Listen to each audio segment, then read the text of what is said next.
Good evening. Welcome to the Lowell School Committee meeting. Could we please rise and salute the flag?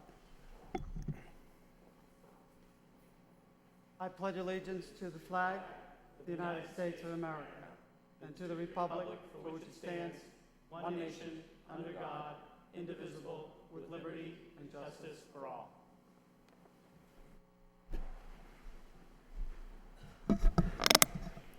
Could the clerk please call the roll? Ms. Martin? Here. Ms. Rostikowicz? Here. Ms. Scott? Here. Mr. Conway? Here. Mayor Elliott? Here. Mr. Gendron? Here. Mr. Leary? Here. 7 present. 7 present.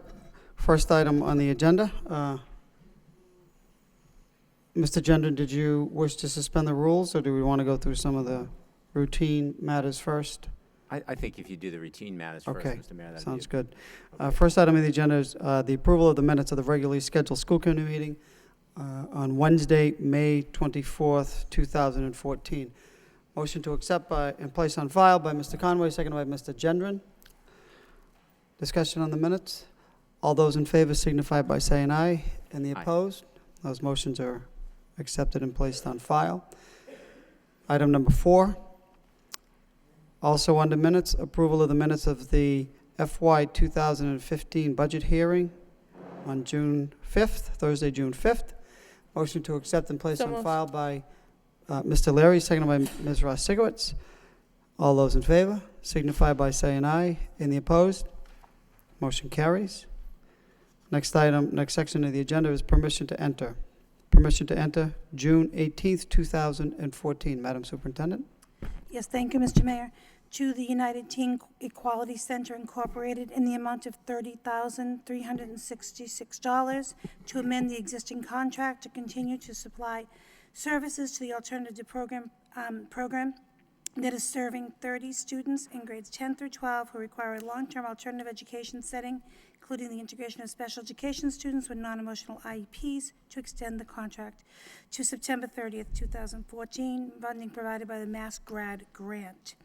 To North Shore Educational Consortium in the amount of $5,871 to provide for the out-of-district tuition costs for one student enrolled in receiving services as outlined in the special education IEP, funding provided by the school department budget, FY14 budget, special education tuition account. Archway Incorporated in the amount of $170,737 to provide for the out-of-district tuition costs for one student enrolled in receiving services as outlined in the special education IEP. Again, funding provided by the FY15 budget, special education tuition account. To Charms Collaborative Program in the amount of $71,264 to provide the out-of-district tuition costs for one student enrolled in receiving services as outlined in the special education IEP from the same special education tuition account. Collaborative for Regional Educational Services and Training, CREST, in the amount of $2,034,773 to provide for the out-of-district tuition costs for 49 students enrolled in receiving services, as outlined in their IEPs. Again, funding by the FY15 budget. Special education account, Cotting School Incorporated in the amount of $159,182 to provide for out-of-district tuition costs for 2 students enrolled in receiving services as outlined in the special education IEP from the same FY budget account. For Dr. Franklin Perkins School in the amount of $9,325 to provide for out-of-district tuition account for 1 student enrolled in receiving services as in their IEP from the same fund. Easter Seals New Hampshire Incorporated in the amount of $218,485, again for the tuition cost for 2 students enrolled as mandated by the IEPs, funding from the same FY Special Education Account 15. To the Evergreen Center Incorporated for the amount of $167,277 to provide for the tuition cost of 2 students enrolled as mandated by their IEPs from the same FY budget account. Fall River Deaconess Home Incorporated in the amount of $79,345 for the out-of-district tuition costs for 1 student according to their IEP from the special education account. Hillcrest Educational Centers Incorporated, $95,815 for the tuition cost for one student through their IEP to the same account. To the Justice Resource Institute Incorporated in the amount of $97,597 for the tuition of one student receiving services for their IEP through the special education account. Lab Collaborative Corporation in the amount of $219,194 for two students enrolled according to their IEPs from the same account. Landmark School Incorporated, $101,149 for two students according to their IEPs, same funding. The Lighthouse School Incorporated, amount of $807,661 for 13 students according to their IEPs from the special education tuition account. Little People School Incorporated, doing business as Learning Prep School in the amount of $41,678 for one student according to their IEP. Same funding. Melmark New England Incorporated, $268,142 for two students and their IEPs, same funding. Merrimack Special Education Collaborative, $1,450,888 for the tuition cost for 29 students according to their IEPs from the special education tuition account. Mount Prospect Academy Incorporated in the amount of $115,865 for two students, same funding. New England Long-Term Care Incorporated, doing business as New England Pediatric Care in the amount of $412,560 for 7 students, according to IEPs, same funding. Perkins School for the Blind in the amount of $413,463 for 2 students, according to their plans, by the same account. Professional Center for Handicapped Children Incorporated in the amount of $167,903 for 2 students, according to IEPs, same funding. For the Schools for Children Incorporated, $76,805 for tuition for 1 student, according to IEP, and the same funding. To St. Anne's Home, in the amount of $650,342 for the cost of 10 students, according to their plans, same funding. The Children's Center for Communication Incorporated, in the amount of $102,084 for 1 student, according to their plan, through the special education account. To the Judge Rottenberg Educational Center Incorporated, in the amount of $361,422 for 1 student, according to their plan, from the same account. To the Learning Center for Deaf Children Incorporated, in the amount of $48,684 for 1 student, according to their plan, for the same account. Youth Villages, Jermaine Lawrence Incorporated, $93,874 for 1 student, in the same account. To Mark B. Romanowski, MD, in the amount of $10,000 to provide physical examinations of candidates for athletic teams in the Lowell Public Schools. Funding provided by the school department, budget, athletic contracted services. Motion Elevator Corporation in the amount of $68,400 to provide repair and maintenance service to school elevators in various locations within the city of Lowell. Funding provided by the school department, FY budget, contracted services. To Rydell All-American Sports Corporation, the amount of $16,637 to provide for the annual reconditioning of sports gear helmets and repair services for equipment and the purchase of new equipment and helmets. Funding by the FY15 budget, Lowell High School Athletics Department. To Signet Electronic Systems Incorporated for $30,920 to provide for the repair and service of security cameras at Lowell High School. Funding provided by the FY Operations and Maintenance Contracted Services account. To Therafit at River Edge Incorporated in the amount of $250,500 to provide for a 3-year contract for the athletic training services for Lowell High Athletics through the FY15 budget, athletic contracted services. Well done, Madam Superintendent. I feel your pain after last night's budget deliberations. Mr. Gendron. Thank you. And then Mr. Leary. Mr. Mayor. So just, again, for my clarification, that lengthy list of numbers is basically, it's not on budgeted items, but we're just essentially cutting a check or sending money to these, it's an official approval to send money to these organizations, correct?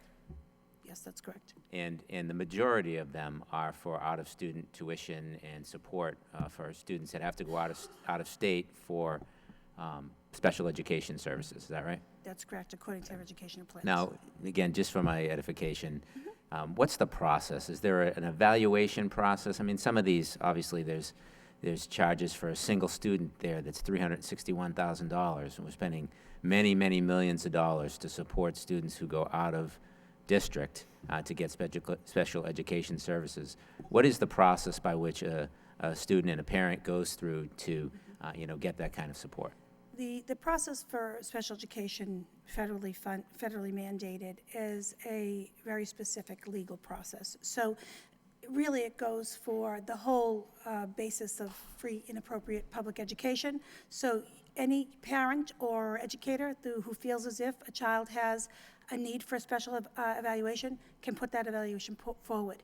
It is always conducted in a team, which is special education team, educators, administrators, parents, of course, advocates sometimes, and depending. And so what happens is a plan is provided through all the experts, internally and externally, depending who's at the table, to make the best, least restrictive plan for the child. So if the child needs some special help for reading, that's in-house, we keep them there. If a child, in fact, may have severe physical disabilities and they need to have an outside placement because we can't care for the child in the best setting, then it goes to the next level. It's revisited, there's a reevaluations constantly. If there's any time when anybody on the team thinks the services are not appropriate, it reconvenes the team. These decisions for outside placements are very serious. We have an outside placement coordinator who oversees all of the programs, and it's brought back. Of course, parents always have the right, if they disagree with us, to go to the Board of Education, where we can mediate and go to that level. So we look at the least restrictive and the most cost-effective at all times, and then as a child changes or needs are identified, then in fact we make those plans. But every single move is carefully monitored, and it is a team decision of which the family is always part of. Okay. And it seems to me that we have a pretty healthy special education offering here in Lowell. Are there cases where we say this is a case we can handle in-house, or maybe we invest into a particular area that will allow us to say this is a case we can handle in-house and defend that legally? Yes.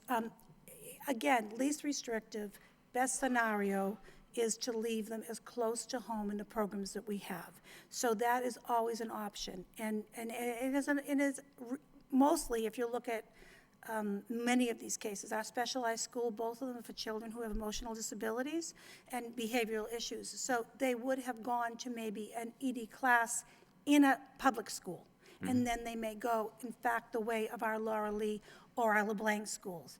In many cases, if it's beyond that and there's some kind of issue and the team deems it necessary, they're then taken into consideration for what would be the best placement. But it is a long, specific process to meet the needs as the kids go. There are cases where a child then goes back from a separate program to a less restrictive. It's very flexible, and as children change developmentally, cognitively, depending on their lives, it can go either way. But we try to maintain.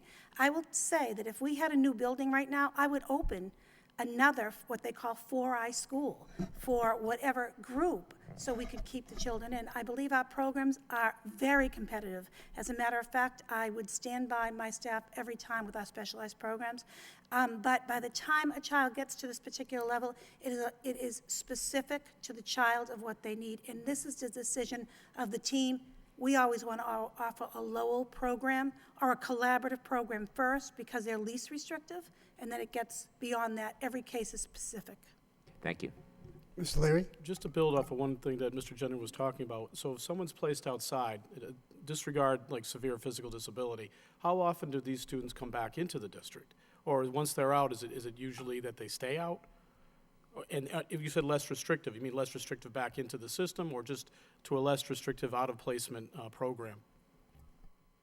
To a less restrictive program, we like to always bring them back to the district. It does happen. I don't know the statistics, I'm sure, because of who's here this evening. We could find out if you'd like that, but I don't know how often. I do know kids who go to the Laurel Lee School and have gone back to our ED programs. I do know kids that are moved sometimes internally. I don't know beyond that, but if you'd like to know, I'm sure Ms. Durkin can get the Well, answer. the reason, I guess, just not to belabor it tonight, but it's important as we go through a lot of different costs, what we just we're about to vote on, it's important to really build those in-house programs where possible. I mean, my theory, and I don't know if I'm right, and I guess I need your answer, once you go out of district, it's very rare that someone's coming back in district. Is that a correct statement or a correct thought or an incorrect thought? You're correct, but we brought 4 back this year. Is that unusual? I mean, is that, obviously you're trying to make the best programs for the student, but is that usual that you get a chance to bring people back into district, or is that something just? We make every attempt to do that if it's in the best interest of the child, but most often, once a student is placed out of district, they maintain that placement. Further discussion? Ms. Ross-Sigurds? I just had one quick question. Some of these placements, if I'm not mistaken, are DCF placements. And of course, naturally, we have no say in those placements, so we're obligated to provide the tuition for those students. Yes? Okay, thank you.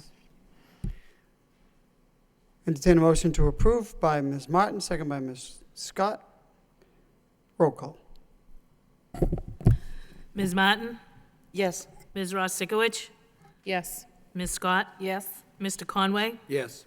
Mayor Elliott? Yes. Mr. Gendron? Yes. Mr. Leary? Yes. 7 yeas, approved. Next item is the Superintendent Jean M. Franco contract extension. Ms. Martin? Thank you very much, Mr. Mayor. If I could, I'd like to make a motion to postpone these next 2 items, and then request that the administration poll the committee to schedule an executive session for final discussion, and then bring it back hopefully at our next meeting. Okay. Motion to postpone by Ms. Martin, second by Mr. Conway. Discussion? Mr. Gendron? So I'm curious, obviously this is something we want to, I thought we've been making efforts over the past many weeks to move on this. Why would we want to postpone it now? Ms. Martin? My comments would need to be, take place in executive session. It's why it exists. So I would prefer that you certainly feel free not to support it, but my request is for us to have that executive session so that we can share that information. Okay. My only suggestion would be, let's do it quickly. I don't know if even it's something we can do this evening. I don't know if that meeting would have to be posted or whatnot, but I would not want to wait much longer on this particular item. Executive session needs to be posted. Further discussion? Well, just Mr. Larry? quickly, I'm prepared to vote on it tonight, but if there's my colleague that wants to mention something in the executive session, then I think I'll definitely support that tonight. Okay. But I just want to make sure that, when we go into it as quick as possible, I think if we could schedule that this week, if we could, or even beginning part of next week, I think that's very important. Motion is to delay and schedule an executive session. Roll call. Ms. Martin? Yes. Ms. Ross Sikowicz? Yes. Ms. Scott? Yes. Mr. Conway? Yes. Mayor Elliott? Yes. Mr. Gendron? No. Mr. Leary? Yes.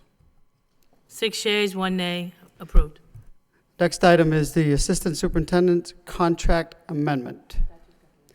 Well, I think we need to take 2 votes on these, quite frankly. Yeah. I'd make that same motion then. Motion to schedule an executive session for a discussion on the Assistant Superintendent's Contract Amendment. Motion by Ms. Martin, second by Ms. Ross Sikowitz. Discussion? Roll call. Ms. Martin? Yes. Ms. Ross Sikowicz? Yes. Ms. Scott? Yes. Mr. Conway? Yes. Mayor Elliott? Yes. Mr. Gendron? No. Mr. Leary? Yes. 6 yeas, 1 nay, approved. Well, I think, just Mr. Jenner, we needed to have a discussion for this one before we proceeded, correct? Anyway, was that not the intent? For the I thought assistant? The intent was to vote on it tonight. But the assistants, I didn't think we had discussions on those yet. But, okay. Again, Okay, moving on to the next item on the agenda. Mayor, can I make a motion to take, I know we're getting long-winded here, but take the number 10 item, we have a public participant to speak on. I think they're actually speaking on a motion number 11 for McKenna Bazemore to speak. I think that is a form of a motion. maybe 10. Motion to suspend the rules? Motion to suspend the rules by Mr. Suspend the rules, make a motion to Motion to suspend suspend the the rules. rules by Mr. Larry, seconded by Mr. Gendron. All those in favor of suspending the rules to take an agenda item out of order signify by saying aye, and the opposed. Aye. Motion carries. Mr. Larry, Make a motion to take the item number 10 and number 11 out of order for discussion and for Mr. Gendron's motion and for the public participation from McKenna Bazemore. okay. Motion to take item 10 and 11 prior to unfinished business, as well as memorials by Mr. Larry, seconded by Mr. Conway. All those in favor signify by saying aye, and the opposed. Motion carries. Item number 10. McKenna Bazemore, public participation, McKenna Bazemore, 190 Clark Road. Request to speak on item number 9. Motion number 2014-213. Welcome, Thank Ms. you. Bazemore. Nice to see you again. You too. Good evening, Mr. Mayor and members of the school committee. My name is McKenna Bazemore, and I just finished my junior year at Lowell High School. I have so many great things to say about the school and what Mr. Martin has done in just one short year as headmaster, but today I would like to speak to you about an issue that needs to be addressed: GPA and class rank. When I first entered Lowell High as a freshman, the hot topic was GPA and class rank. I remember hearing, work hard because in 2 short years you could be in National Honor Society, or in 4 short years you could earn a Carnegie Medal. This is what I remember my teachers constantly reminding me. I had no clue what either of these things were at the time, but they sounded prestigious. I really had no idea what my first report card would look like. I knew I was a good student, but was I good enough for National Honor Society or even a Carnegie Medal? My first quarter report card reflected my efforts and hard work, presenting a 4.2 GPA and class rank within the top 50 students of my class. I thought, wow, this is only the first quarter of high school and I know I can do better. Everyone compared their report cards at lunch and provided words of encouragement to each other. Everyone was proud to compare GPAs and ranks to show the hard work you put in all quarter. Those who were not proud, however, were made aware that they must work harder next quarter to bring up their GPA. Knowing my GPA and rank helped me stay consistent in my schoolwork and made me strive to not only maintain my current GPA, but to increase it as well. Freshman year ended and sophomore year started up, probably my most difficult year of high school thus far. There were rumors circulating that only juniors and seniors would receive their GPAs from now on, and class rank would be no longer available to us as students. No one really had a solid answer for us on this topic. Most of the teachers didn't know if the rumors were true or not. As students, we felt out of the loop and had to wait for our first quarter report cards to see that the rumors were true. We were told that only juniors and seniors needed GPAs for National Honor Society in the college application process, and that GPA had little value to us as underclassmen. Myself and my fellow classmates completely disagree with this idea. Without GPA or class rank, it is hard to know where you stand, how you're performing in comparison to college standards, or how you qualify in certain programs.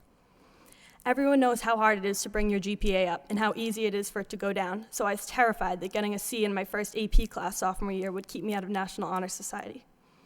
I was told that if I really wanted to see my GPA, I could get it from my guidance counselor. This information was very misleading because I went to see my guidance counselor, as did many of my classmates, and we discovered that our GPAs were not available to us at all. As freshmen and sophomores, we were left clueless as to what our actual GPAs were. In my experience as a student of Lowell High School and having gone through the transition from having GPA and class rank to it not being available, I feel that reinstating them would be extremely beneficial. For many, GPA is a motivating tool. It allows students to set goals and track their progress throughout high school. A student should be able to begin tracking their progress at the beginning of freshman year all the way to the end of their senior year. Instead, students are not given their GPA until halfway through their high school career when they are beginning the college search and application process. In addition to this, a student's GPA from the end of their sophomore year qualifies them for National Honor Society during their junior year. How are sophomores supposed to be motivated and aware of their ability to qualify for National Honor Society if they do not receive their GPA all year? GPAs have the ability to be an extremely useful tool for a high school student. They portray a student's efforts and progress and allow for students to set goals and strive to be the best they can possibly be. As a proud Lowell High School student who understands the successes and struggles of high school academics, I truly hope to see GPA and class rank back on everyone's report cards this coming fall. Thank you all for your time and attention, and thank you to Mr. Gendron for taking the time to raise awareness to this important issue.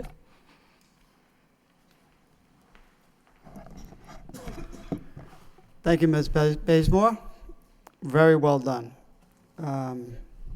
So I think this coincides with the next motion that we will proceed with.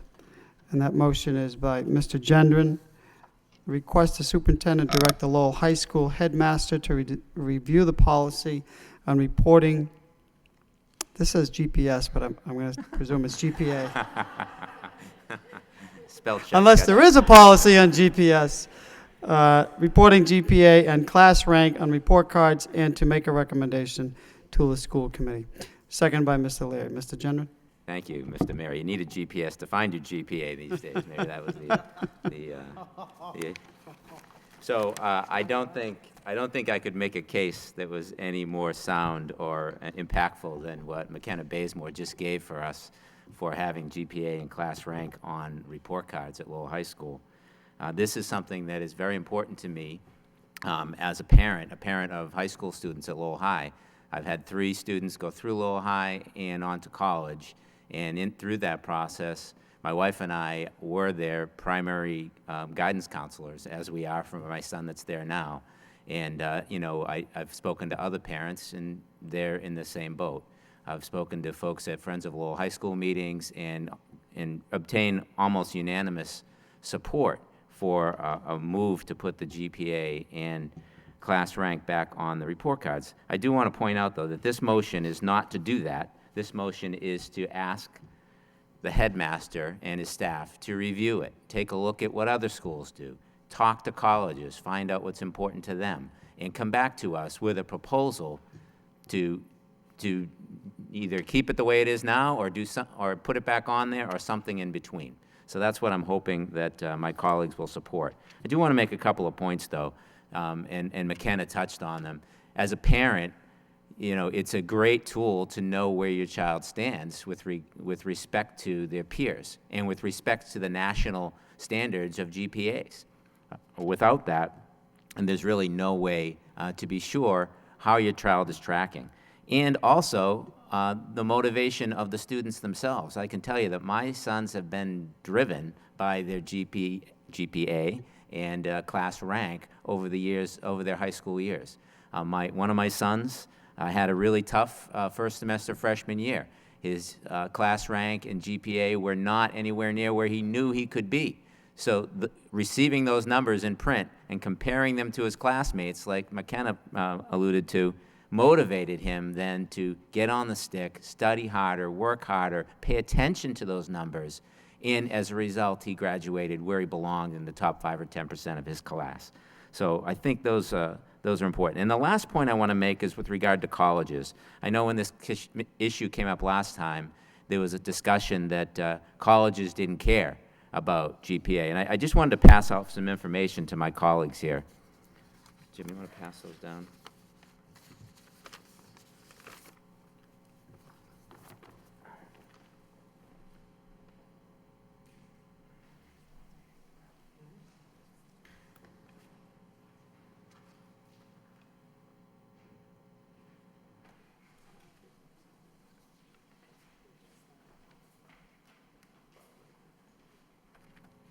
So this is a chart that I put together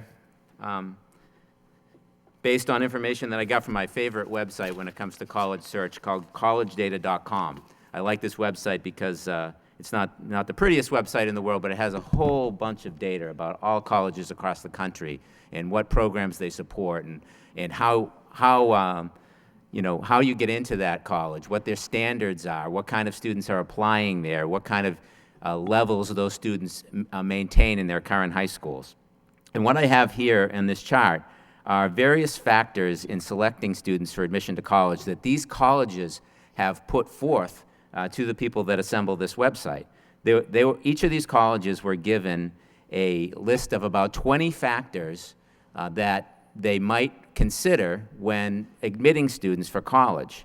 And they rank them. The website asks them to rank it on a scale of from, we don't consider this factor, to considered, important, and very important. So they asked them to give each one of these factors a ranking of either very important, important, considered, or not considered at all.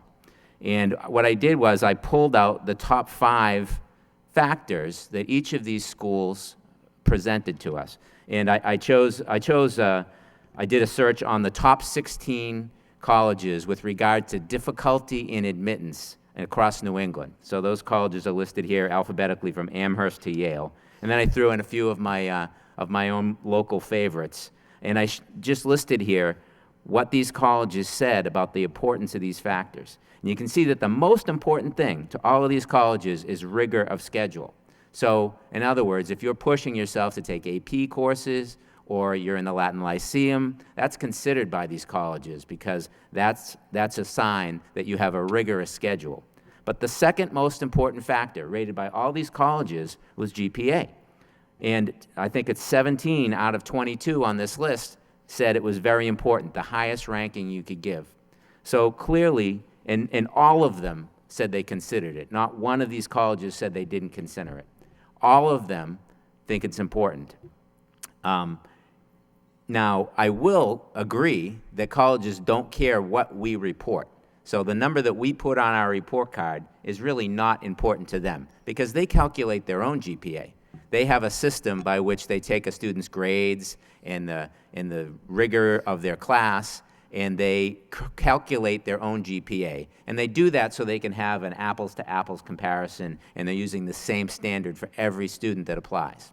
But that doesn't mean the number's not important. That doesn't mean we shouldn't be tracking it. Students shouldn't be paying attention to what that number is so that when they do go to college, they can put themselves in their best standing. So I'd ask my colleagues to consider supporting this motion and asking the headmaster to go forward and do an analysis of the situation and recommend to us a new policy starting in September. Thank you, Mr. Mayor. Thank you, Mr. Gendron. Thank Mr. you. Leary? I'm actually the one with Ms. Scott who actually had the joint motion to remove the GPA. So I think in an effort to have a good dialogue and a good debate on it, I'm definitely going to support the motion because I think it's worthy of having that debate. I'm not going to get into a lengthy, well-presented presentation tonight, but I'm willing to listen, and if I'm wrong, then I'm willing to change my mind. I don't anticipate that actually occurring, but I'm willing to have that debate, and I think we should. Thank you. Thank you. Mr. Conway?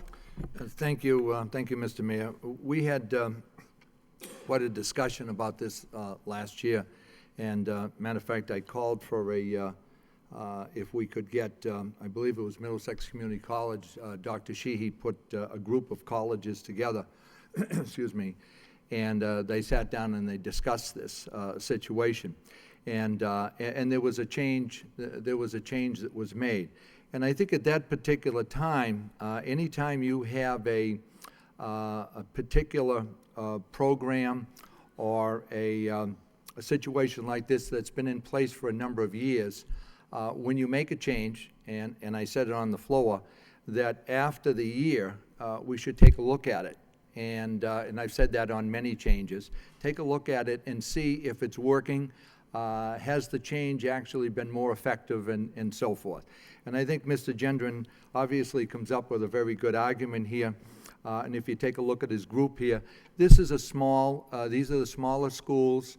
Many of them are obviously the Ivies and what they call the small Ivies or the NESCAC League. And many of those schools certainly think that the GPA is extremely important. It seems as though the larger the school gets, the bigger the universities, they tend to take a look more at the class rank. So, once again, I think as my colleague, Mr. Leary just said, I think it's probably worth taking a look at the review once again and come to the table and see if the pros and cons, and see if it has worked and it's been effective. From what I have, when I've talked to guidance counselors and to technology people, they said that basically, anything could be reported any way we want at this particular period of time. So perhaps there's a way that both sides can be satisfied with this and what they want reported to the different colleges and universities, whether it's to a large college that might tend to go with the class rank, or the smaller colleges that tend to favor the GPA. So, thank you, Mr. Mayor. Thank you, Mr. Conway. Ms. Scott? Thank you, Mr. Mayor. As Mr. Leary mentioned, that I was a co-sponsor on the motion, I just want to make sure that it's clear at the time that we did include dialogue from the university, from Middlesex, from the superintendent, from the headmaster at the time. We included the Latin Lyceum report, and it was very clear that the recommendation at the time was to eliminate the class rank. It did not bring forward the recommendation to eliminate the grade point average. That was something that was added in by Ed Rosmerick at the time. I will not be voting in favor of opening this back up. I mean, I would be amenable to a substitute motion to bring back the grade point average, but the class rank, it was an ongoing 2-year dialogue that we had at that time. Thank you. Thank you, Ms. Scott. Mr. Leary? I think we should have, I think like Mr. Conway was saying, we really should take a look at it. It's something that was a major change that we did. We did it after a lot of thorough thought. I think it took us a good part of half a year. I'm not afraid of looking at it. I don't know if I'll change my mind, but if I can be proven that it's not appropriate or it doesn't work, then by all means, let's do the right thing. Ms. Scott does point out something correct. It was class rank specifically. But I think let's take a look at Mr. Gendron's motion is actually a pretty good motion to take a look at. I'm looking forward to seeing what the headmaster says, and I'd like to have that debate again, because I think it is important to challenge what we've done to ensure that it's appropriate to do. Again, I don't see when you first put the motion on, I didn't really see myself changing my opinion. As I sit here, I really still don't. But if I'm wrong, then I'd like to change my mind, because I don't want to do something that's inappropriate. Thank you. Okay, thank you, Mr. Leary. Further discussion? Ms. Rosikowicz, you're good? Okay. If there's no objection from my colleagues, I just have a couple of comments. I'm going to support this motion. I think it makes some sense myself to put the GPA on the report card. I think for reasons stated by Ms. Bazemore, as well as the maker of the motion, it is an opportunity for both students, parents, to evaluate their progress and how they are performing. And I know as a parent, second time through, I take a look at that, want to know exactly what my kids are doing and where we need to make improvements. I think Ms. Bazemore makes a good point, especially if you're a freshman. You really don't understand what a GPA is all about. You're not accustomed to it in grade school. But moving forward, I think it's a great opportunity and it's a good tool for students to use and give them a good, sometimes if they need to be motivated, a little motivating tool to get them back into gear, then that works well. So I think it has some value. I'll look forward to the report as well on the ranking. I'm not as passionate about the ranking as I am the GPA, but I'm going to support the motion, and we'll get that recommendation from the high school. So I think it's a good motion. Ms. Rosikowicz? Pardon me, thank you. My takeaway from this is actually I'm quite surprised that we don't have a GPA on report cards for all 4 years. It was my understanding with the outcome of our last vote to remove class rank from report cards and just have the GPA, that figure would be on those report cards for all 4 years. So if through our review of this process and the value of this particular issue is that we wind up with GPA on all 4 years, then I would be absolutely ecstatic at the outcome, because I think that's totally unacceptable. Thank you. Okay. Let's have a roll call on this. We do have a motion by Mr. Gendron, seconded by Mr. Leary. Roll call. Ms. Martin? Yes. Ms. Rosikowicz? Yes. Ms. Scott? No. Mr. Conway? Yes. Mayor Elliott? Yes? Mr. Gendron? Yes. Mr. Leary? Yes. 6 yeas, 1 nay approved. Motion approved. Ms. Bazemore, congratulations. Mr. Mayor, if I can just ask the superintendent to request that the headmaster return that report perhaps by our next meeting in August, in July. That way there'll be time to act on whatever the recommendation is before September. Reverting back to the agenda in its original order, memorials, there are 2 of them. Adelard L. Ed Trudell, retired City of Lowell Events Coordinator. Vincent P. McLaughlin, brother-in-law of Elizabeth McLaughlin, Operations and Maintenance Clerk. There are 3 of them, excuse me. Elizabeth J. Bryant, retired Bartlett Middle School Principal. Could we all please rise for a moment of silence and darken chambers?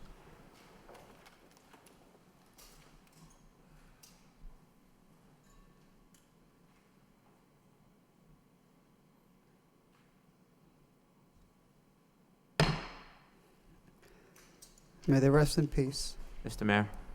Mr. Genman? If I could, I just wanted to make a quick comment with regard to, I had a personal relationship with Ed Trudell, who passed away recently. Ed Trudell, when I was on the city council, was the special events coordinator for the city of Lowell, and nobody did a better job, and nobody cared more about the city than Ed Trudell. He's certainly going to be missed, and I wish his family the best. Thank you, Mr. Genman. Moving on to item number 9, it's unfinished business. It's the FY15 budget. What is the wish of the body? We want to proceed with the budget, or do we want to proceed with the regularly scheduled agenda? Ms. Martin? If I could, Mr. Mayor, I do think we might be better served to go into the budget. We're talking specifically right now about the special ed Okay. component that we had pulled out last night, and I know we have a lot of people here who I think want to speak on it or to it, Will so do. it might be best to do that now. Okay.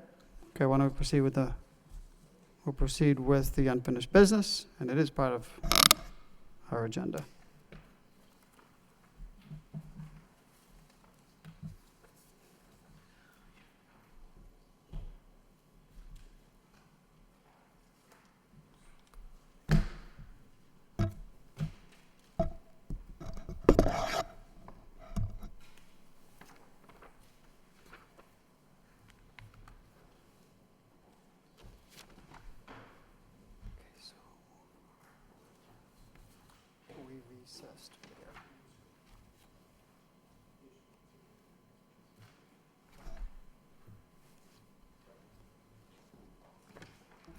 So at the meeting on Monday evening, we recessed on page, we did skip 22. There were a couple of unfinished items, capital outlay. Can I suggest that we just finish those 2 smaller items, and then we will only be left, we finished, no, we did not finish them. We did capital improvements. And we did suspense. Oh, okay, so we're only at number 22. Okay, it was late, and I admittedly so was losing it. Okay, so on page 22, special ed 2300 instruction. What is the wish of the body? Madam Superintendent? Mayor, at the last meeting, you had requested that I provide a very short overview of the changes in the alignment pieces. So I have just a few slides. You have a copy. We emailed it to you also today. If you would like me to proceed first with that, Mr. Mayor, I'd be willing to do so. Yeah, I think that makes a lot of sense. I think that's what we wanted to get. We wanted to get a better understanding of the realignment and the phased-in process of that realignment. So if you want to proceed, let me also thank members of the staff for coming yet once again. We appreciate your attendance in the event that we have questions, and I know that we will have questions. Madam Superintendent? Yes, I'm going to go quickly through the salient points. We've had 2 separate presentations and fill-ins, so I'm just going to go over that dramatic changes in the district. You've seen data in a detailed fashion and how we need to move towards a more systemic way for the future. We also talked about realigning all the programs for pre-K through 8 to make sure there's a feeder pattern. So typical children and children with special needs and children who speak English as a second language can be a part of a school community for their whole career until they go off to Lowell High as a cohort. Because of feedback and timelines, have determined that cutting our 2-year plan, cutting our 1-year plan into a 2-year plan makes sense because of a lot of reasons, timing and budget and just the sheer movement. So that's what I'm going to bring forward this evening.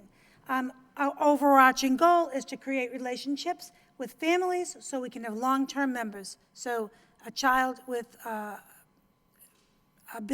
inability to communicate, best they are with their friends and their siblings the whole time. They're not moving school to school, as one example.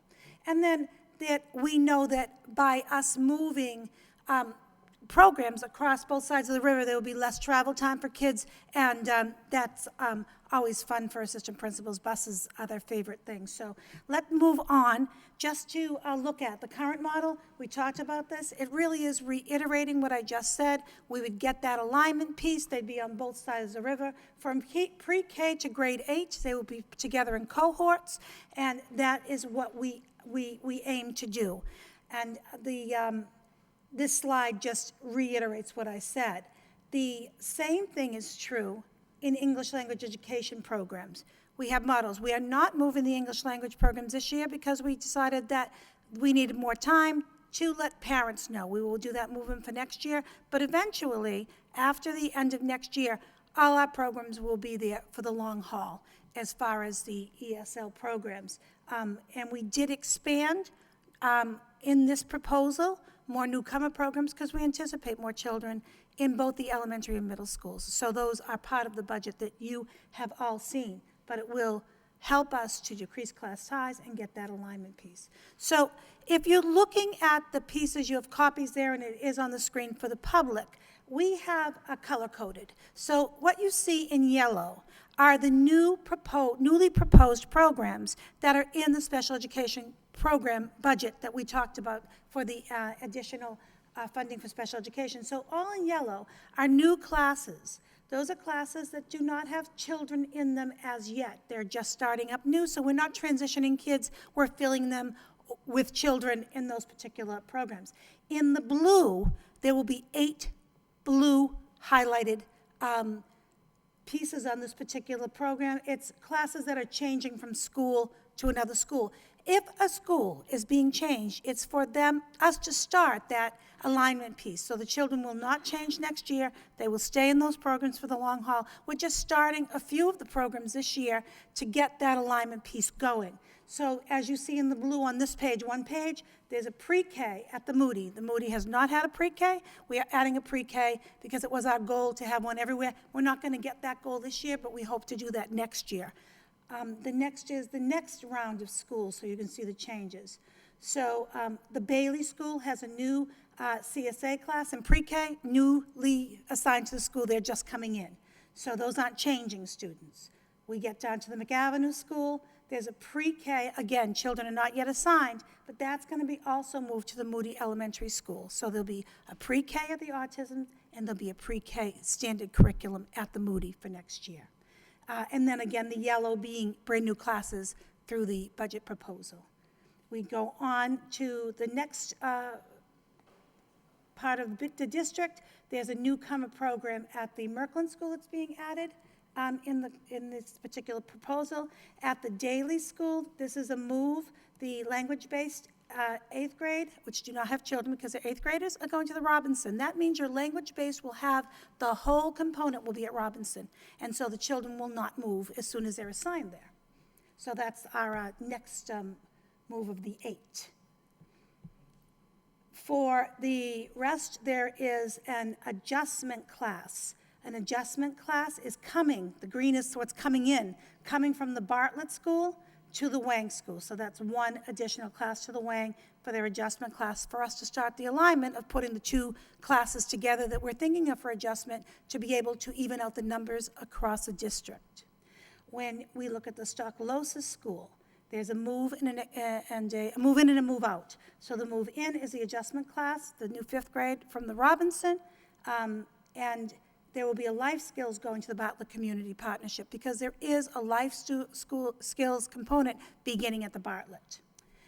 At the Greenouch, there's a K+ program going to the Lincoln Elementary School. So that's the program that this committee has supported years ago for really at-risk young children in a K+ mod. It's a regular ed program, but it's for kids who need a smaller class size. And we have, I believe, 3 of them in the district? 2? 2 in the district. So that's a move. And for these schools, McAuliffe, Riley, and Shaughnessy, there are no moves expected this particular year. But one at the Butler, there is a life skills that is being transitioned to the Bartlett Community Partnership to continue that program being built, and an adjustment will come from the Pine to the Butler, so they'll have the 2 components, so they can have the collaboration of the teachers working together and the behavior specialists working particularly in a more targeted way. Sullivan, there are no changes this year. Lincoln is going to take the K+ program from the Greenouch. There are not children in that program as yet because they'll be coming in.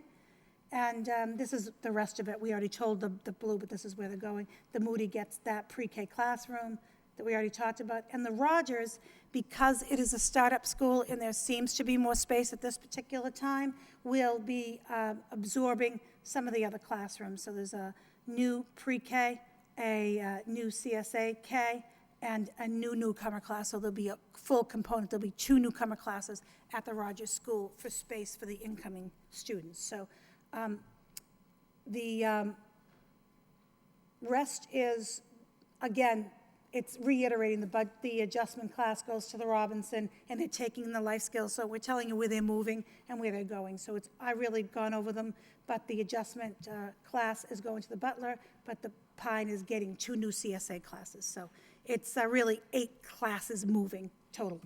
So that tells the first stage of the alignment, which will lead to the next year where we have plenty of time to be looking at the professional learning, the support systems, making sure that everything's set so we can go through the reconfiguration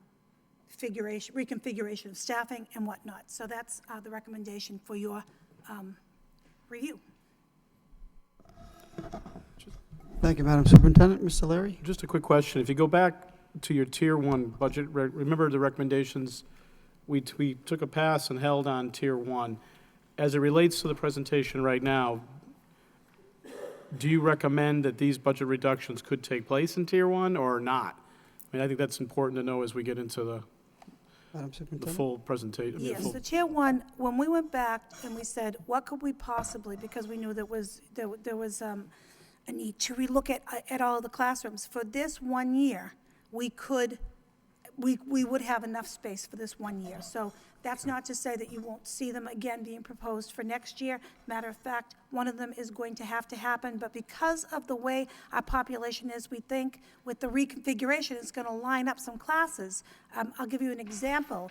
At the Stocklosa School, because we had a 6th grade there, they had 4 students or 3 students, while the Wang had more than 12. So when it was on the other side of the river, it wasn't easy because they were only teaching that 1 grade. This flexibility will give us the ability to even out the numbers across the city. And actually, it will impact class size that we can keep it really consistently. So that's, what I can offer for that. So just to, I'm sorry. Go. Ms. Durkin? Just, if you're looking at the current presentation, the 2 items that are highlighted in red are those potential cuts that were mentioned in the Tier 1. So it's the new CSA class, kindergarten class at the Rogers, one of those, and then also at the Bartlett, the new life skills pre-K. So to follow along, and correct me if I am wrong, you're looking at $266,000 and change that we don't necessarily need this year, that it could be considered as your recommendation that you made last week we could, in theory, based on your plan that you're rolling out this year, put that in suspense account or use it someplace else. Correct, but we would definitely need those programs next year. Yeah, no, I think, yeah, that's abundantly clear. Okay, thank you. Mr. Conway, then Ms. Ross Sikowitz. Yeah, and thank you, Mr. Mayor. When we first heard the presentation for the realignment, we talked about how parents were notified and teachers were talked with and given the plan, and also administrators and so forth. The only problem I find with that is it was after the plan had already taken place. And that's, you know, as far as I'm concerned, that's not good planning. That's something that we did many years ago, and we have found since then that it's much better off if we bring people to the table at the very beginning so that everyone can buy into it. And because I know that I've had concerns, complaints, whatever you want to call it, from teachers, from parents, from administrators, that said this whole alignment plan was done behind closed doors with very few people. And I think that now it certainly has come out in the open, and we're starting to talk about it, which I think is extremely important. And if we go with this abbreviated, or what you would call phase one, apparently, what you're talking about tonight, I would certainly hope that that next year, when we sit down, if this is what we have to do, and continue on with that alignment, that we bring at the beginning stage, the planning stage, all the stakeholders that have to implement this and work with this particular program. Not with the program that all of a sudden it's out there, the doors are closed, and we don't have to worry about it, but the teachers do. The staff does. The administrators. We've seen it too often, and I don't want to see that happen in this particular case. Now, a quick question about the abbreviated phase one alignment. Does the staff need, or the building itself, do they need additional resources and/or training for these students? Madam Superintendent? Madam Superintendent? Mr. Mayor, for this particular move, as far as the physical space is fine for these particular classrooms. They have been chosen. Will there be a need for professional learning? There always is need for professional learning. We, throughout this proposal, we believe the right support systems are in place. When we're moving teachers, every single teacher has been contacted. Mr. Georges and I and Ms. Dumont met today about the teachers, who's going, who's staying, that kind of piece. That's all been up to, we've all talked about that. So all the teachers know directly, and we will, of course, have to do some upgraded professional learning, but it is set up for us to move in at this particular time. Is that professional learning, does that need to take place then prior to September? Is it? We will have the support systems in place at the schools, yes. There will be behavior specialists and there will be social workers given there, and we have to hire a few people, Mr. Conway, honestly. And can we be assured that if we go along with this phase one, that when we continue with the alignment, that the stakeholders will be at the table planning right from the very beginning stages? Is that a fair statement?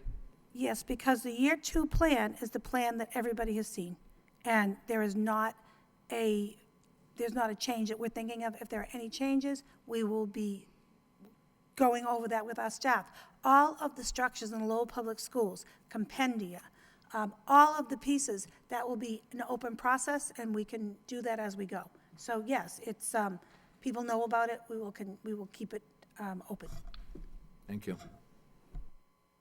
Ms. Ross Sikowitz? Thank you, Mayor. What I want to bring to this discussion is, in having done my tours around the district of the vast majority of the schools, in touring classrooms and speaking with teachers, and in particular these classrooms. And one of the key pieces that I drew from these conversations from those professionals was that because their area of education and expertise is so finite, and that it was very difficult for them to collaborate with other like professionals within the district. So as a result of that, you saw a disjointedness around the district. It wasn't anyone's fault. It was just a matter of just geography and the lack of, I suppose, specialized staff to come into those classrooms and substitute for those particular professionals on any given day so they could participate in professional development. So I'm glad to see that this plan is coming forward. I think that with the original proposal of 30 classrooms, it's a lot, and now being scaled back to 8 is much more manageable. This was rolled out rather quickly, which as a result created a great deal of confusion, lots of chatter, and lots of concerns that were surfaced even by principals and vice principals of our schools. And then more importantly, concerns were surfaced by our parents. There was lots of confusion. And many of the parents, even in speaking in favor of this realignment, had articulated that they just want to be assured that their child is not going to be moved yet again, because there have been 4 and 5 moves for these children. And at the end of the day, particularly for students with these particular needs and kids who are so vulnerable, they really need to have that sort of stable classroom environment, not changing from school to school every year. And at the end of the day, for our parents, they just want to know that their kids are going to be handled with kid gloves and taken care of, because at the end of the day, they get their children home. And if something has been destabilized at school, it's going to manifest itself at home, and it's going to make life a lot less manageable for those parents and those families. Thank you. Thank you, Ms. Frasser. I'm sorry, can we go to Mr. Gendron and then Mr. Leary? Sure. Thank you, Mr. Mayor. So I would agree with Mr. Conway that early communication is important, right? We need early communication, including all the stakeholders. That's obviously something we want to do. However, as I examine this and hear your presentation, it seems as though the realignment makes an abundance of sense, right? And when you look at the advantages we get of shorter bus rides, job-alike staffing, transition with general education peers, right down the line, it's a good idea. I mean, I think it's a good idea to do this as long as it's done. I like the fact that we're phasing it in, as Ms. Rostich said, and I like the fact that we're taking it one step at a time here. So I think it's a good idea, and I will support it. I just want to be clear, though. You're saying that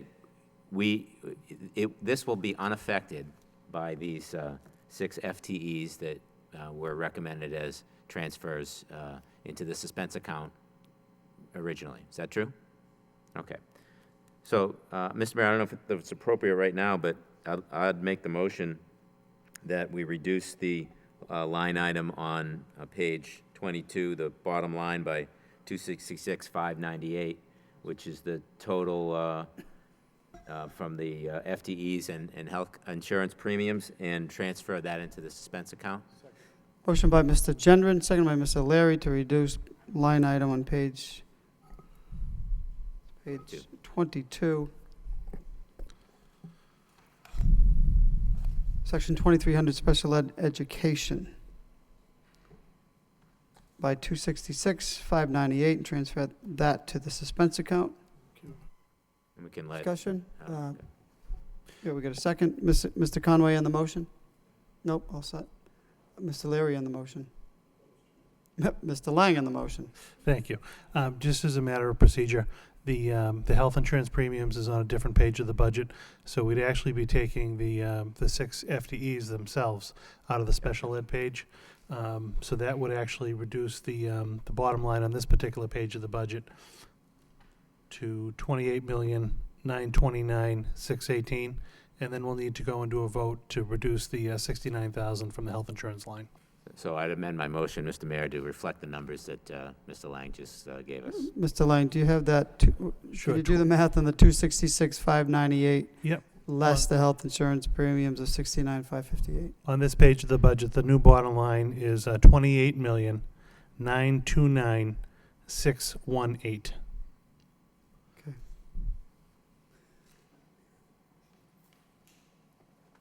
Motion to approve special ed section 2300 by the bottom line 28,929,618 by Mr. Gendron, seconded by Mr. Larry. And then we'll adjust that health insurance premium line item by 69,558. Then perhaps, Mr. Gendron, we can take that motion to transfer those sums of funds into this suspense I'll account. make that motion that we transfer 69,558 from the health insurance premium line item to the suspense account as well. Can we just take a roll call on 2300, the bottom line, Okay. because that is a change. Roll call. Ms. Martin? You had discussion on this particular line item?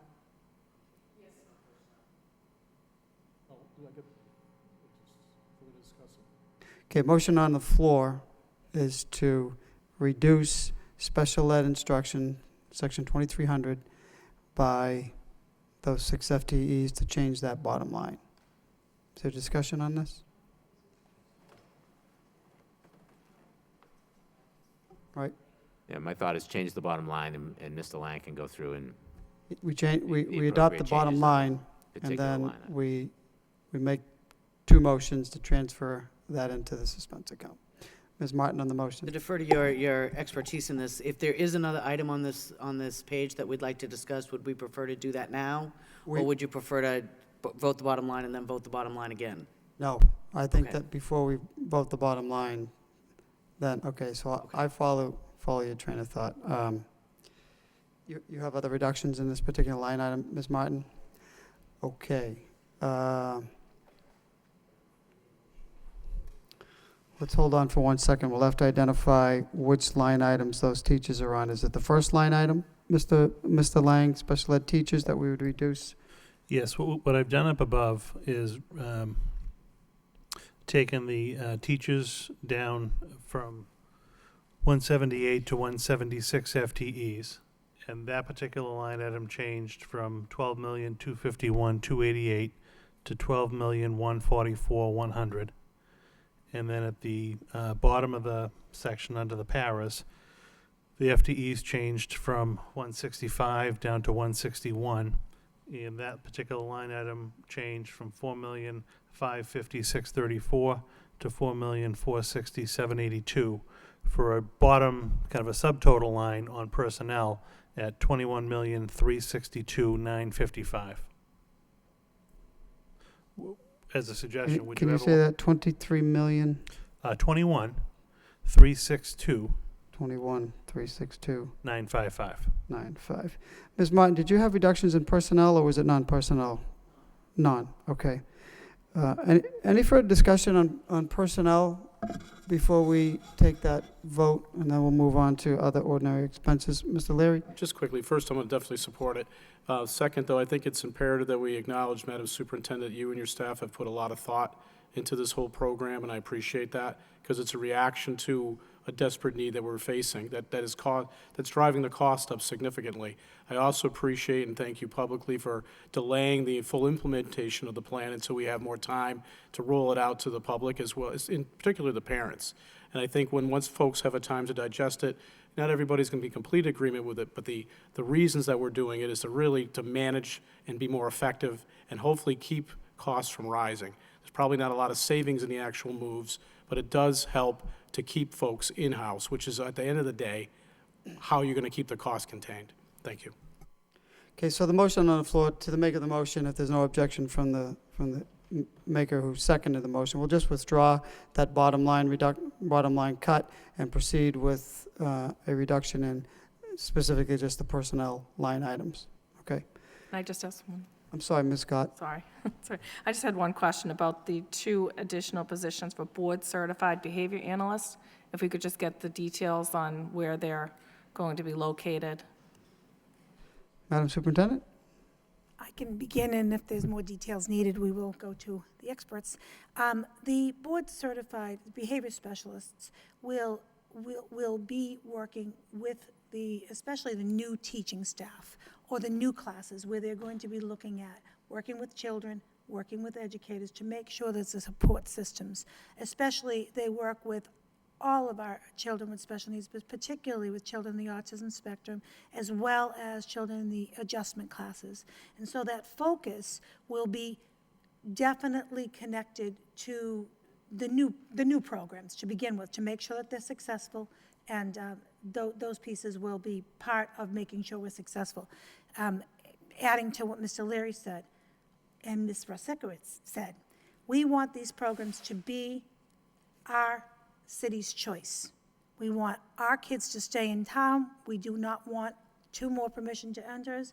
Well, that's what this is. So those BCBAs being part of this is really their core staff to make sure we have the support system. So they will be, I would imagine, in the middle schools to begin, because their programs are changing, but that's where the first pieces will be. And then they'll be doing other work with the new CSA children, with working with parents, all of those. But their expertise is extraordinarily important to the whole plan.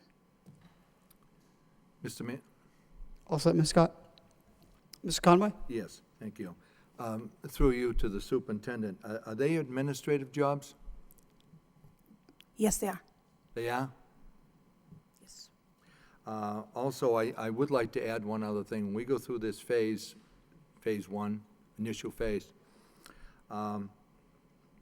I would hope that periodically we take a look at this to find out how effective it is. And once again, if there are problems, we need to listen to the individuals that are there. And if we find that there's situations that are too complex and that is causing all sorts of problems, should we say, I think we need to address that. I think that's extremely important that we take a look at that, because I know one thing, that I think it's important for school committee people to go into those buildings and see how programs are working, see if it's effective or not, and listen to what the staff have to say. If there are problems, we need to put them back on the table again and reevaluate what we're doing. All right? Does that sound like a fair? Okay, thank you. Further discussion on, before we proceed with the motion? Staff, you've been here for 2 nights. Anything to add before we proceed with this? No? Are we good? You've been here so long, I feel like if you want to come up and add something, and we appreciate all the time and effort you put into this, so. Thank you, and we really want to thank you for this opportunity as well. I know that a few staff are here and would like to say a few words. I'm not sure if this is the appropriate time or if they can have that opportunity. And several of you have made comments, and one of the things I was going to say, Mr. Conway, is I would invite you to come. And we are more than happy to walk through classrooms with you. We'd love to have you come to our trainings. So I don't know if now is the appropriate time to have a few people speak, but I also have a little more information on the BCBAs as well. So I just don't want to break protocol. You are here. I say speak now, or Okay. So I'd like to maybe start not forever hold your peace, but I will also, at some point in time, take you up to become more familiar and educated on this particular subject matter. It is important. It is a trend in the school, and there's significant funding being appropriated towards this, and rightfully so. Right. So I thank you, and I will follow up on that. Absolutely. I welcome it, and I welcome all of you. So Okay. I'm going to turn it over to a few staff that would like to speak, and then I'd just like to sum up. Okay. So thank you.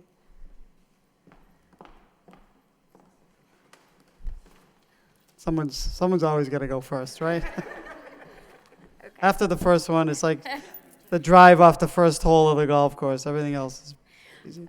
My name's Alexis Florence. I'm an evaluation team chair at the Merklin and Stocklosa schools. And I'm actually here on behalf of a few of my teachers who weren't able to make it, but wanted their voice to be heard. So they wrote letters.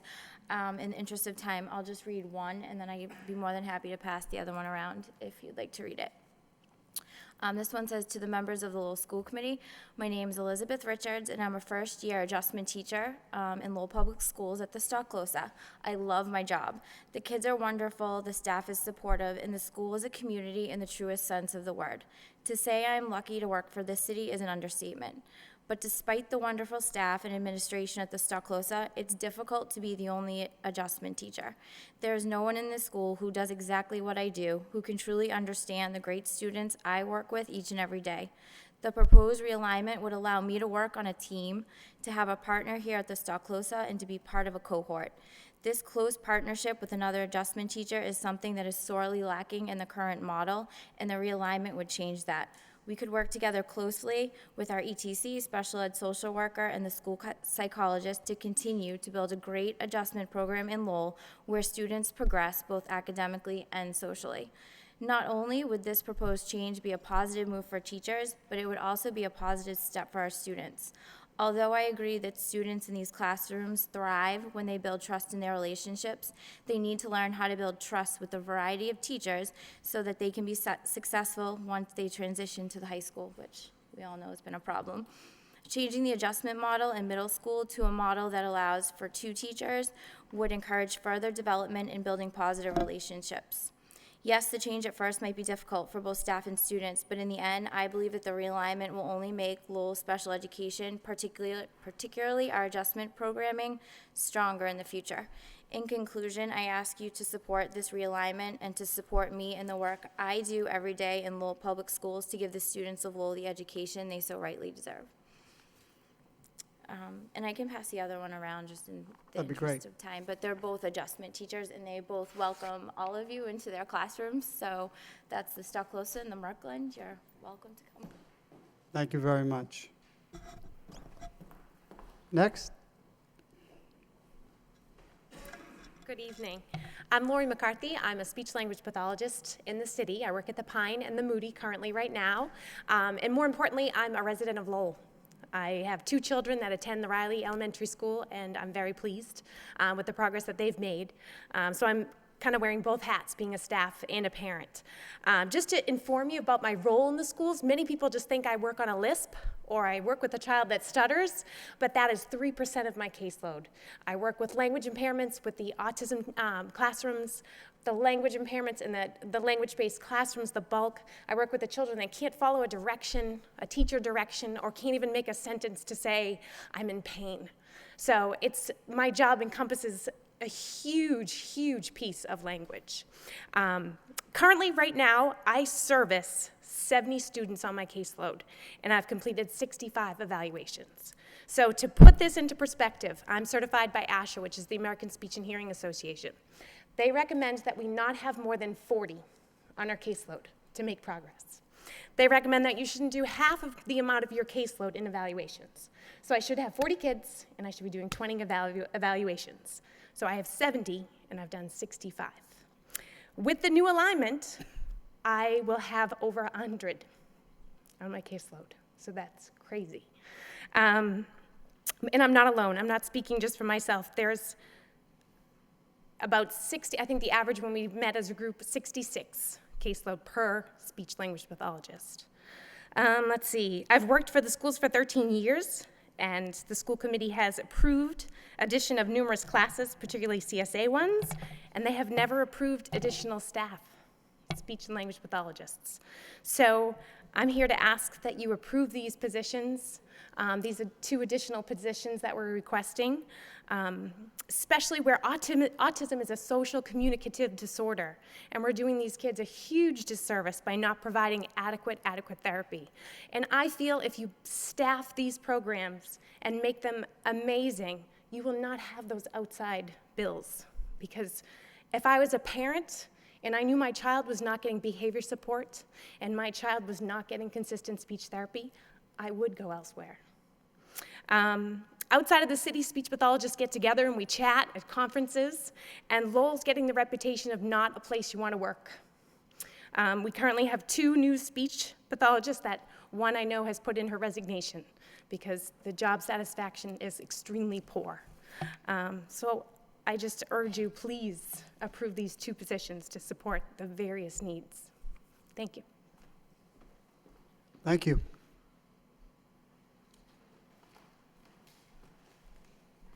Good evening. My name is Renee Lamar. I'm an evaluation team chairperson. This is my 12th year in Lowell. I too worked as a speech-language pathologist for 8 years. I'm also one of the coordinators of the home component program that was brought back into the city of Lowell this year. So thank you for approving that last year. I think that's been a success, and hopefully those numbers will be shared with you shortly. But I also wanted to invite everyone to come to the parent transition meetings that we're holding for our families that will be impacted by the alignment. They'll be Monday and Tuesday afternoon next week at the Rogers. So I just have flyers for everyone.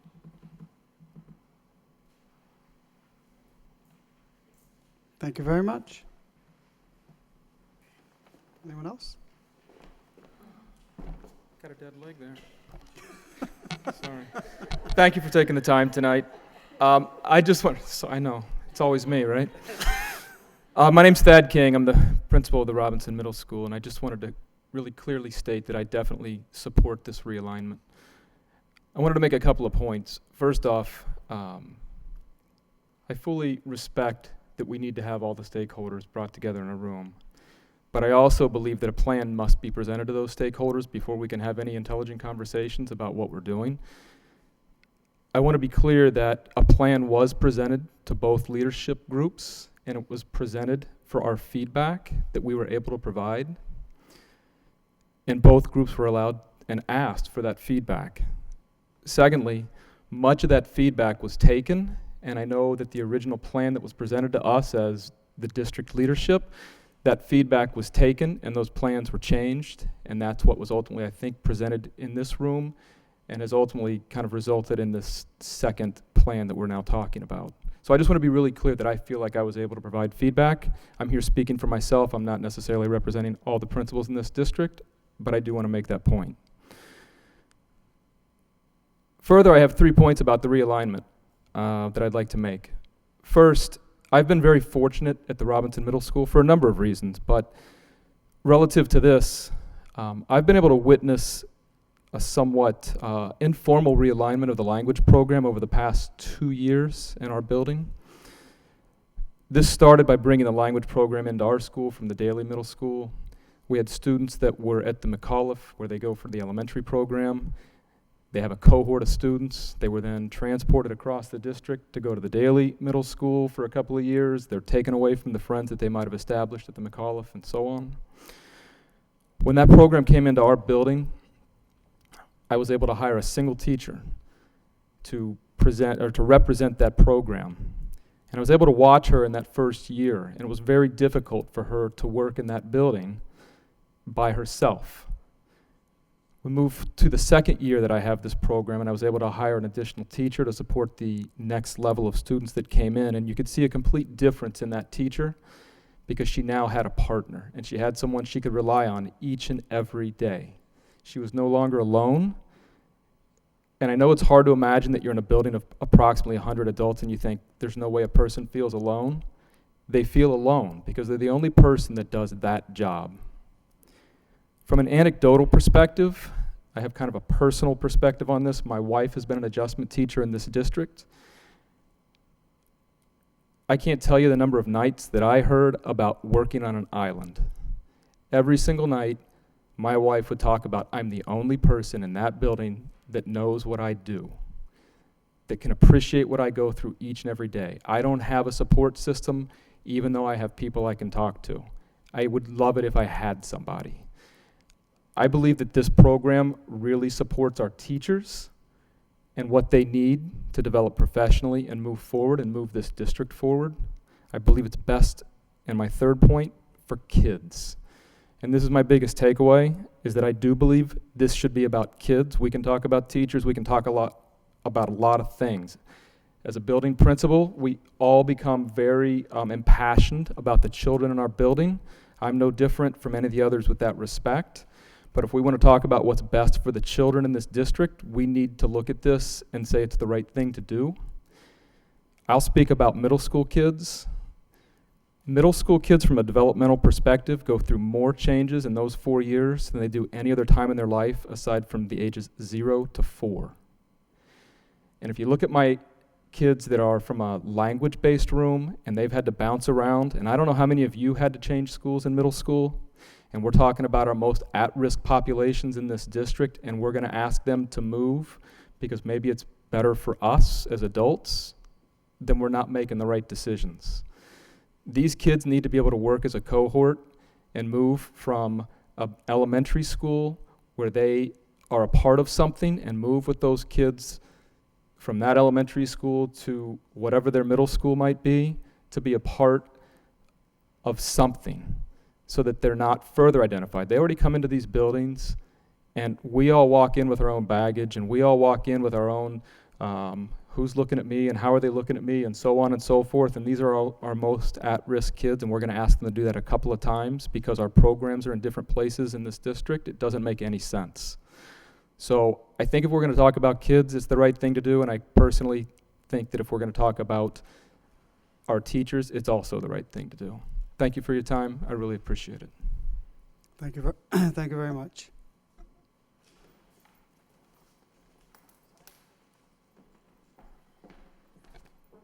So once again, I'd just like to thank you all for this opportunity, and I'd like to thank the staff who's been here in support of this and working very, very hard on behalf of all of the students and families.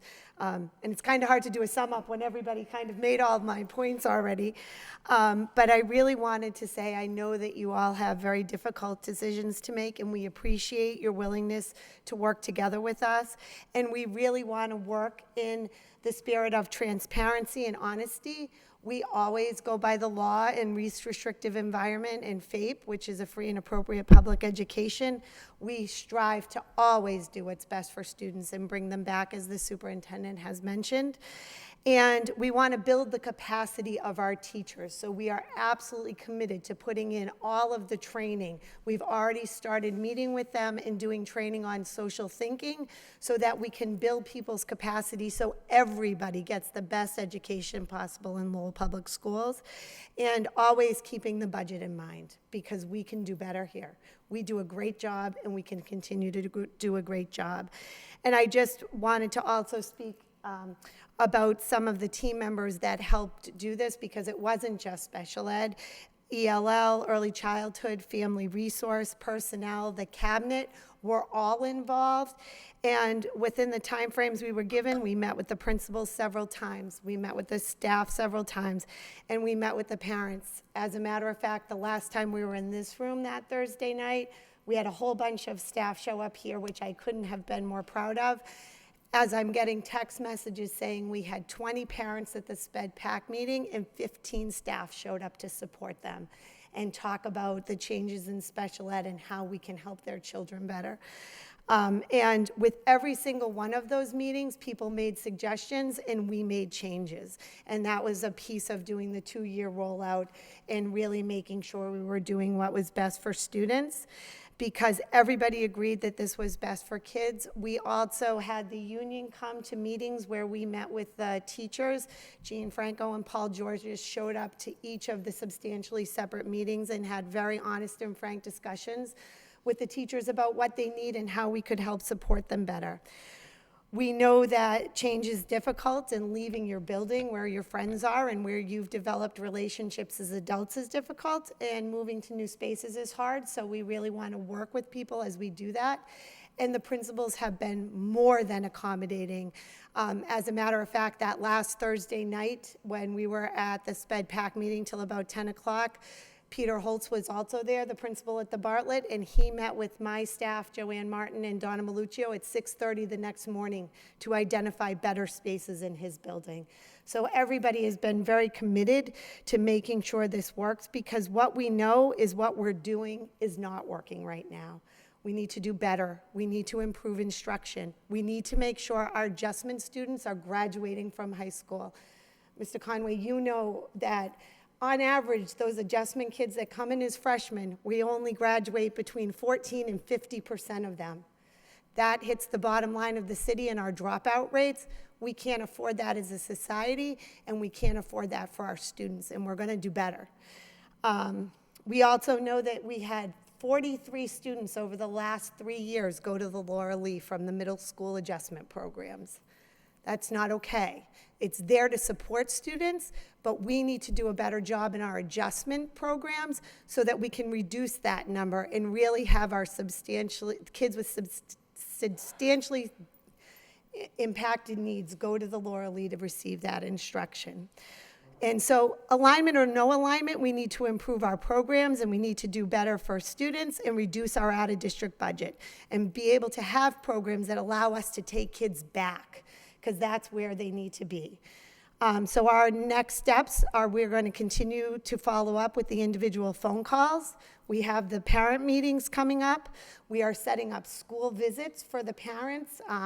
We've had principals inviting parents in to walk them through schools individually, as well as we will do groups with both the parents and the students, and we will continue to do that next year. We've already written social stories to be working with the kids about this is my new school and how do we transition them slowly, because we know that's very important for all students, and we will continue that professional development.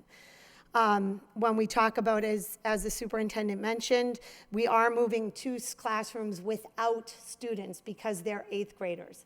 And as part of the 2-year, we were able to take into consideration some of the feedback from the teachers around keeping the 8th graders where they are as much as possible, letting them graduate, and then moving the rest of the students. So that was wonderful feedback that we really appreciated.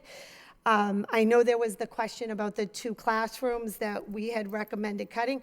A piece of that was also because with the non-alignment at the elementary school level, there was physically no space. So that preschool life skills room had to remain a group of kids with intensive medical needs and kids with serious developmental delays.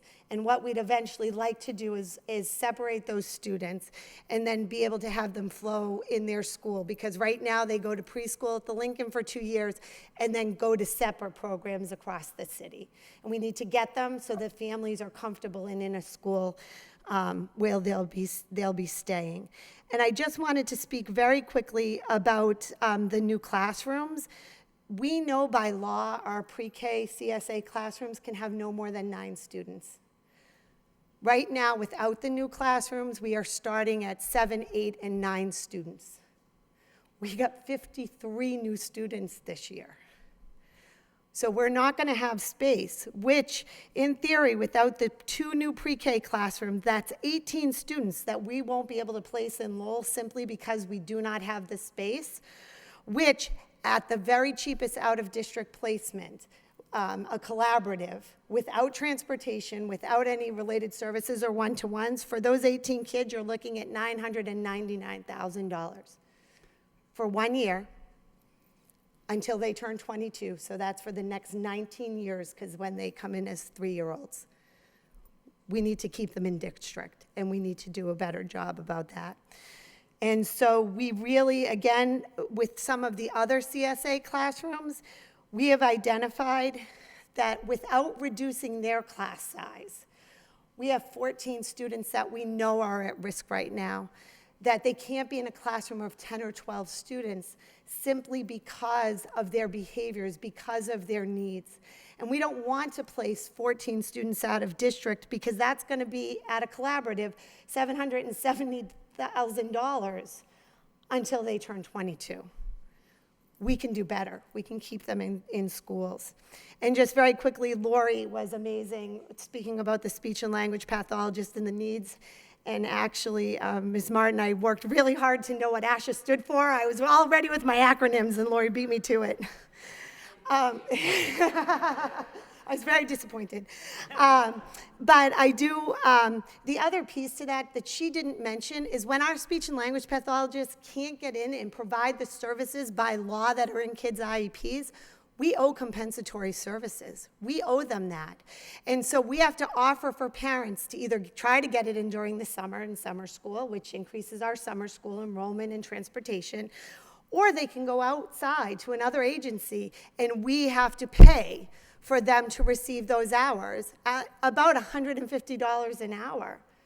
We don't want to be spending our money for someone else to do therapy on our students when we could do it and we could do better. And I know you had a question about the BCBAs. They provide direct service to students. They go into the classrooms, they analyze their behaviors, they figure out the triggers and what's causing each one of those behaviors and develop a plan to support the students to reduce the behaviors. It is a critical role in supporting teachers and principals because what we need them to be able to do is go in and triage this student's having problems. Okay, I'm going to be in this classroom, I'm going to work with this student, with the teachers, with the administration to decrease the behavior so they can get back in the classroom learning. We have one BCBA right now who is beyond amazing. I can't say enough about her. She does every single thing I ask. And she is supporting 22 CSA classrooms, 14 adjustment classrooms, and 10 life skill classrooms. I can tell you Worcester has 10 BCBAs on staff right now. And the board that certifies them is actually looking at starting to put caps on how many students they can work with. And I'm guessing they are not going to like Lowell's cap. So this is a step in one, addressing that, but two, really providing a very needed service for our students, because not only do they work with the CSA adjustment students and life skills students, they do consult, or Christine consults, to all of the other students who may be having behavioral difficulties to stop them from having to go into a substantially separate program, to keep them included as much as possible. And so really, you know, if we're looking at kids with significant behaviors who may have to leave the adjustment program because we can't get in there and deal with it, we could be looking at $275,000 a year per student to send them to Crest, to do something I know we can do in Lowell because I believe in our staff. So I know there are going to be times that we all have very easy conversations and that it goes smoothly, and I know there are going to be times that we really have hard conversations. And there's going to be times we have expensive conversations. But I want to tell you, we will go forward. We will always be honest. We will always be transparent, and we want to be able to build trust. And with that in mind, that is why we welcome you to come to all of our meetings, all of our trainings. We will walk through the classrooms with you, and at any point you want to come to the office and meet with any of us to discuss this, because I believe, as you had mentioned, there is this whole advisory thing where the DCF puts kids out and we have to pay, and it's a very confusing process. And one that I hate when I get that phone call. And I'd love to be able to talk about that because it's a very big, kind of cumbersome process. So I would just like to thank you all very much again for this opportunity, and we really appreciate all of your time and effort and support. Thank you. Yep. Thank you. Ms. McChrystal, I just have one Sure. question. Those 53 new students, where do we feel they're coming from? I mean, are they low? I mean, and I say, what age group are? Those were preschool students. They're preschool. Okay. We received, I believe, 331 referrals for preschool students this year. So children that will be turning 3 this year alone that we evaluated. That close? Okay, got my numbers. Great. Thank you. Ms. Rosikowitz? I just have a quick question. Yeah. So and probably this is a broader question across pre-K and kindergarten across the district, but what's our drop-off rate, or rather, what's our retention rate of those pre-K and K students once they've completed kindergarten? Because many districts surrounding us don't offer kindergarten. Right. So I have a sneaky suspicion that a number of families move to Lowell purely because we have pre-K and kindergarten, and then move on after that's been satisfied. So I suppose this is another discussion for another time, but that sort of sparked my interest. So in terms of our substantially separate classrooms, they stay. They do stay, and actually, I have to tell you, I had the absolute privilege of running a meeting the other day and putting on my old DTC hat for someone who received significant interventions from us in preschool. The student entered our CSA classroom with significant self-directed behaviors. He's actually going to be going to a kindergarten class mainstream next year. He has to switch schools because there's no, it wasn't his home school and all that with the alignment issues.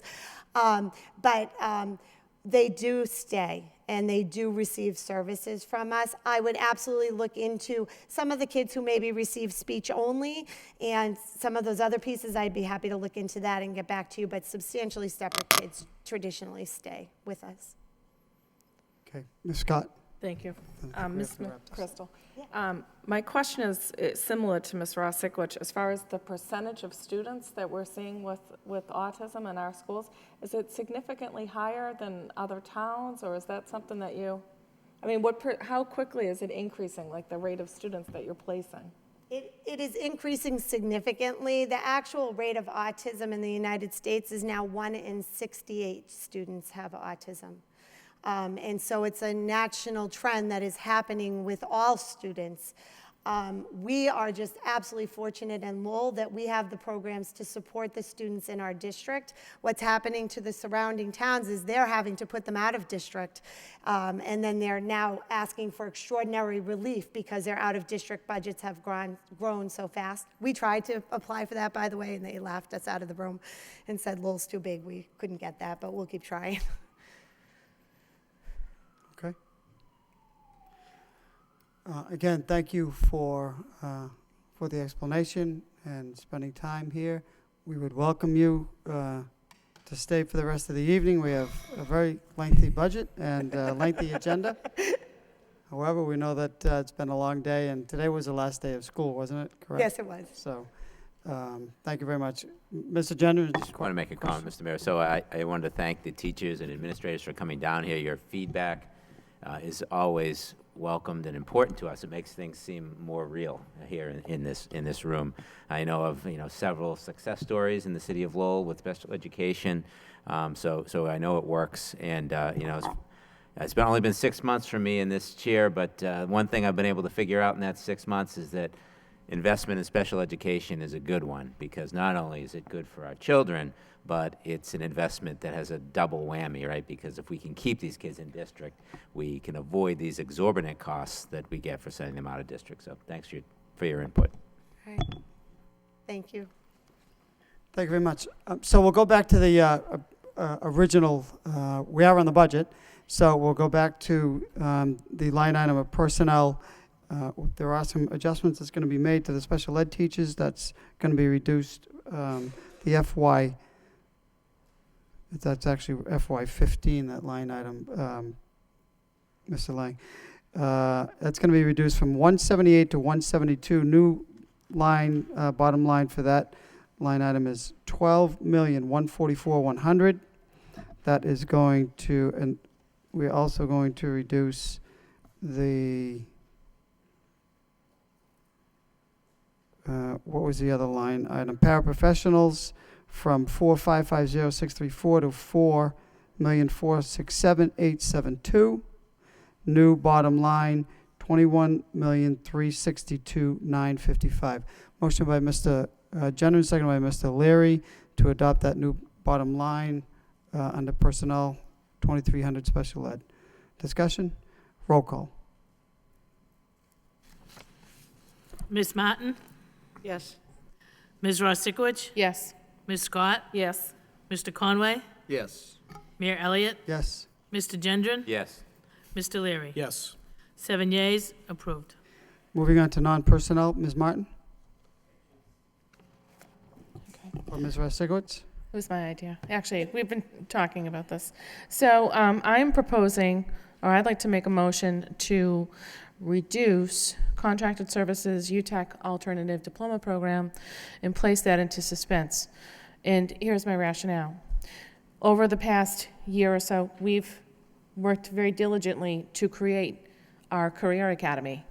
We farmed out this service to UTech so that they would provide that alternative diploma / workforce development piece. Well, now we've brought that in-house.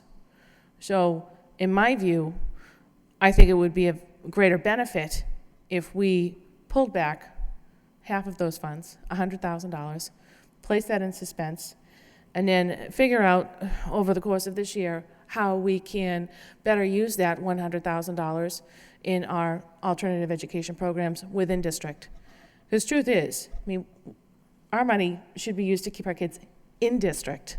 This goes back to the discussion that we had just before in discussing special ed. So I think that those funds would be much better spent within district, keeping our kids in school, in district, and perhaps even providing after-school tutoring. You know, maybe it's providing more funding to fund that resource center initiative that we had spoken of in previous sessions. So that's my motion. Motion I would by, appreciate your support. motion by Ms. Sikowitz, second by Ms. Scott to reduce line item title Contracted Services, UTech Alternative Diploma. Discussion? Mr. Leary? Question, just through you to, I guess the question is, are we all, when we first formed it, it was under the guise of this is another alternative program. It didn't fit within the alternative school.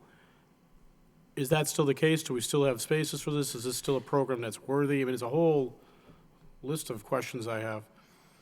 Madam Superintendent or Ms. Durkin? Madam Thank you, Superintendent? Mr. Mayor. I'm going to ask Ms. Durkin to finish, but Ms. Durkin?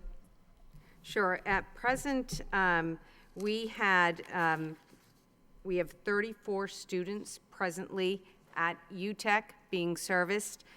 We have 11 students who will be graduating with this isn't an out-of-district placement. These students are receiving Lowell High School diplomas. Many of these students have had very challenging high school and middle school careers, and some of these students may not have had success at the former Malloy School or may not be able to be because of criminal cases that are pending or that they're involved in to be at the Career Academy.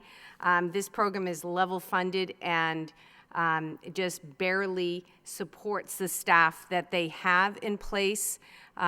So cutting it back 100,000, the program would not be able to sustain the students who are presently there for the future.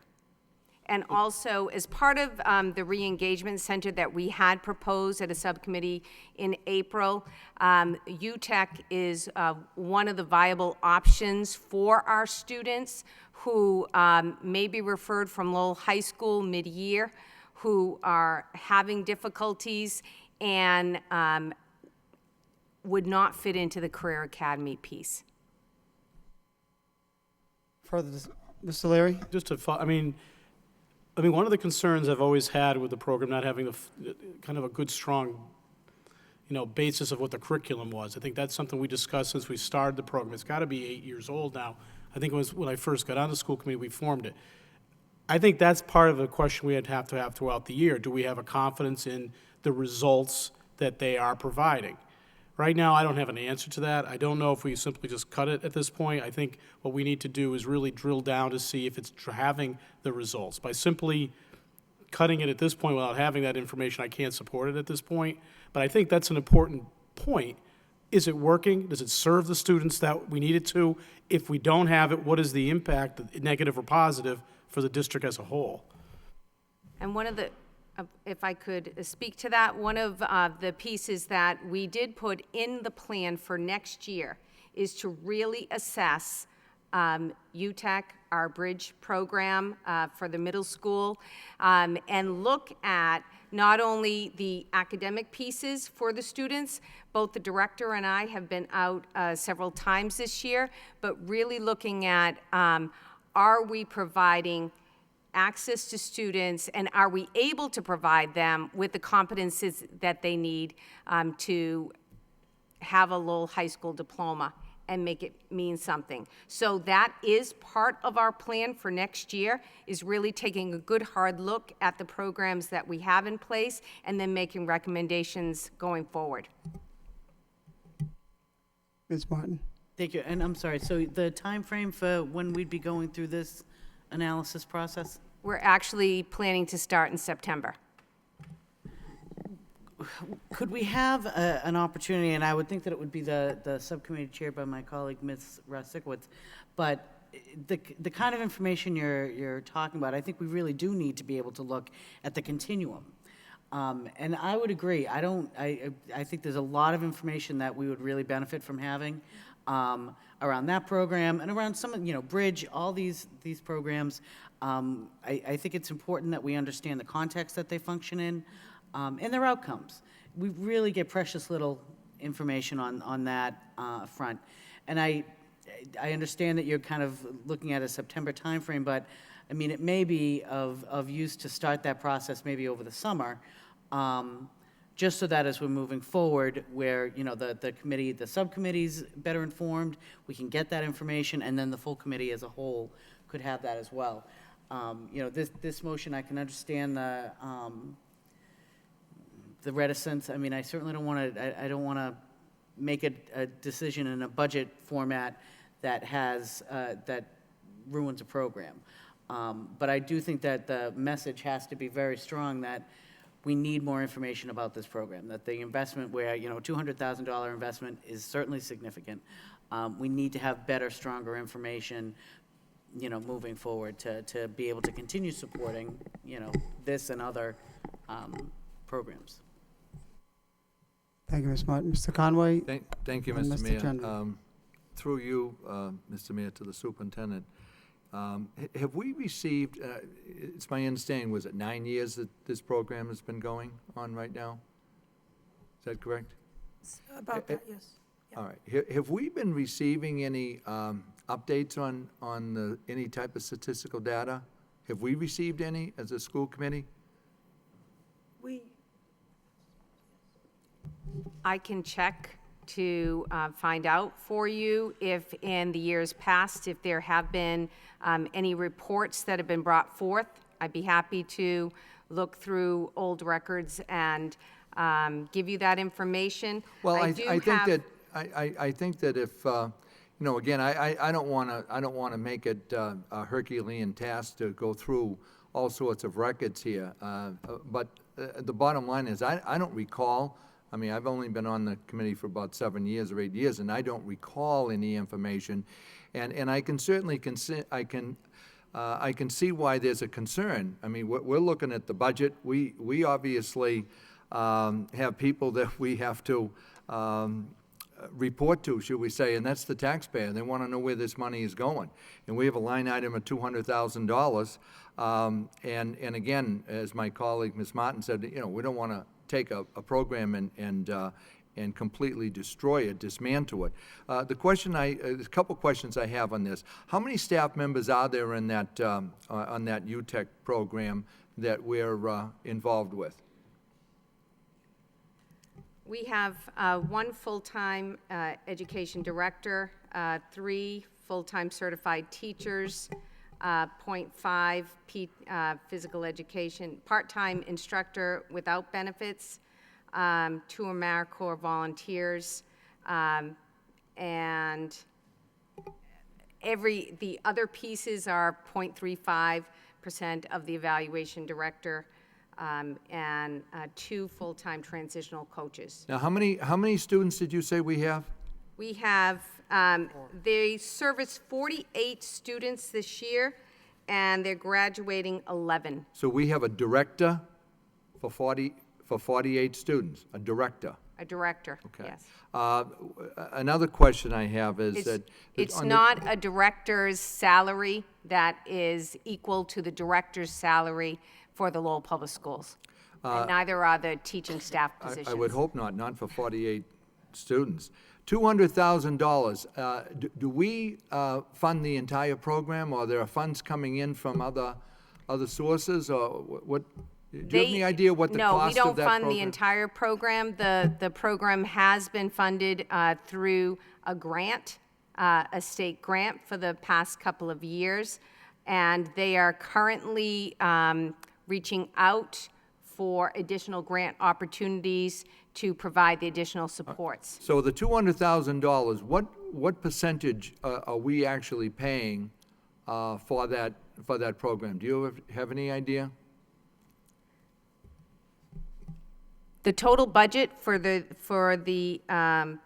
program is $679,315. Okay, so that would then lower it to 500 and some odd thousand if we voted on that on $100,000 to be put into a suspense account. Is that correct? Correct. I just wanted to clarify, so 600 is the full UTEC annual operational budget, Total expenses. not the program For that expenses? program. Wait. For that one program? What? I'm sorry. Let me just So- interject a little bit. UTEC operates a number of programs, and they get sources of funding from the federal government, from Right. Department of Justice, across a spectrum of both state, local, federal, private. They do their own fundraising, so this is just one small little But piece Mr. of it. Mayor, I'm just trying to figure out what $100,000 would do to this. I want to find out what understand. this program that we're investing $200,000 into it, what does that program cost in total? For personnel cost. For everything? $483,815. This is what was provided, so that's for the personnel, but again, those monies were, half of those monies were grant funds, which are no longer afforded to UTEC this year. All set, Mrs. Conway? I can provide the committee for the next committee meeting, the report that I have in my hands from UTEC. Mr. Gendron, then Ms. Scott, then Ms. Rosikowitz. Thank you, Mr. Mayor. So I can appreciate the comments of my colleagues to the extent that we need to get more information. But I think the only number we need to know is $200,000 over 48 students. That's about $4,000 per student. To Mr. Lang, through you, Mr. Mayor, do we have an estimate of what it costs us per student across the district? Mr. Lang? I don't. I could come up with one pretty quick. Well, Our average I is was hoping about, you had that on the tip of your tongue, but I'm guessing that it's probably more than $4,000 well, the per Lowell student. Public Schools per pupil allocation is around 11,000. 11,000. So for $4,000 a student, I mean, we're getting a bargain essentially from UTEC. In addition, this is another alternative for maybe our own in-house alternative programs don't work for everybody. I think that's probably true. UTEC is a very unique organization that reaches out to kids in a unique way and has shown great success. So for a per-student cost that's less than what we can do in the Lowell Public Schools, we're getting these kids off the streets, getting them into high school, and then they have an extensive high school to work program, so they're out there putting them to work. I know I'm pretty familiar with UTEC because I've had some involvement as a donor there, and they also get a lot of private donations, Mr. Mayor. The company that I work for makes a big donation to UTEC every year because they recognize the importance of programs like that to the entire community. So for $200,000, I think this is a good base for them, and they're able to leverage that money not only to do the education to these kids, but to also support the rest of the programs that they do and the good work they do in the community. I think it would be a mistake to reduce this line item. I wholeheartedly support the effort to get more information for this and the bridge program so that we know we're getting our money's worth, but I would not support any effort to slash the UTEC line item at this point. Ms. Rosikowitz and Ms. Scott. I just want to be clear. I actually am very appreciative of UTEC's efforts. They are a tremendous organization. I myself have been a donor and have worked with many of the teens in my day job, in the older teens, in other areas such as housing and services and whatnot. So I can certainly appreciate their efforts in their programming. But what is missing in all of this is year after year, we get this request for allocation and we receive very little information.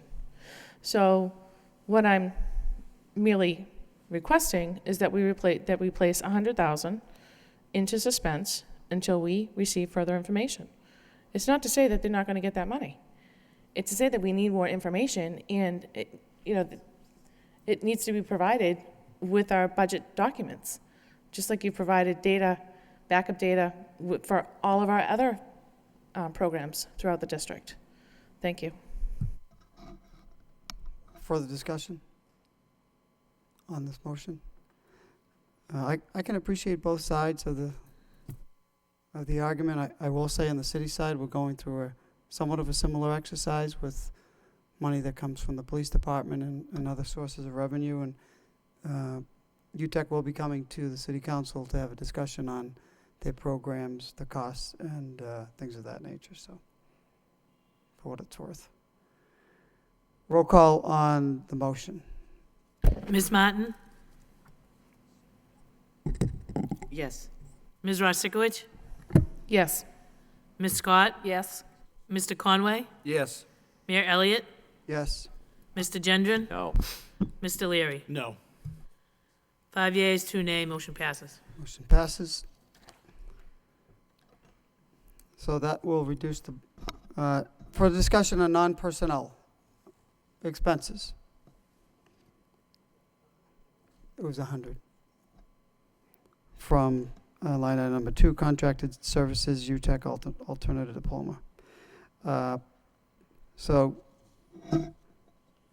Entertain a motion by Ms. Martin, second by Ms. Rosikowicz, to vote a bottom line for total non-personnel of $7,466,663. Roll call. Ms. Martin? Yes. Ms. Rosikowicz? Yes. Ms. Scott? Yes. Mr. Conway? Yes. Mayor Elliott? Yes. Mr. Gendron? Yes. Mr. Leary? Yes. 7 yeas, approved. 7 yeas. Further discussion? If not, entertain a motion to adopt total bottom line for special ed instruction, section 2300, of $28,829,618. Is that correct, Mr. Lang? Okay. Moved by Ms. Rosikowicz, second by Ms. Scott. Discussion? Roll call.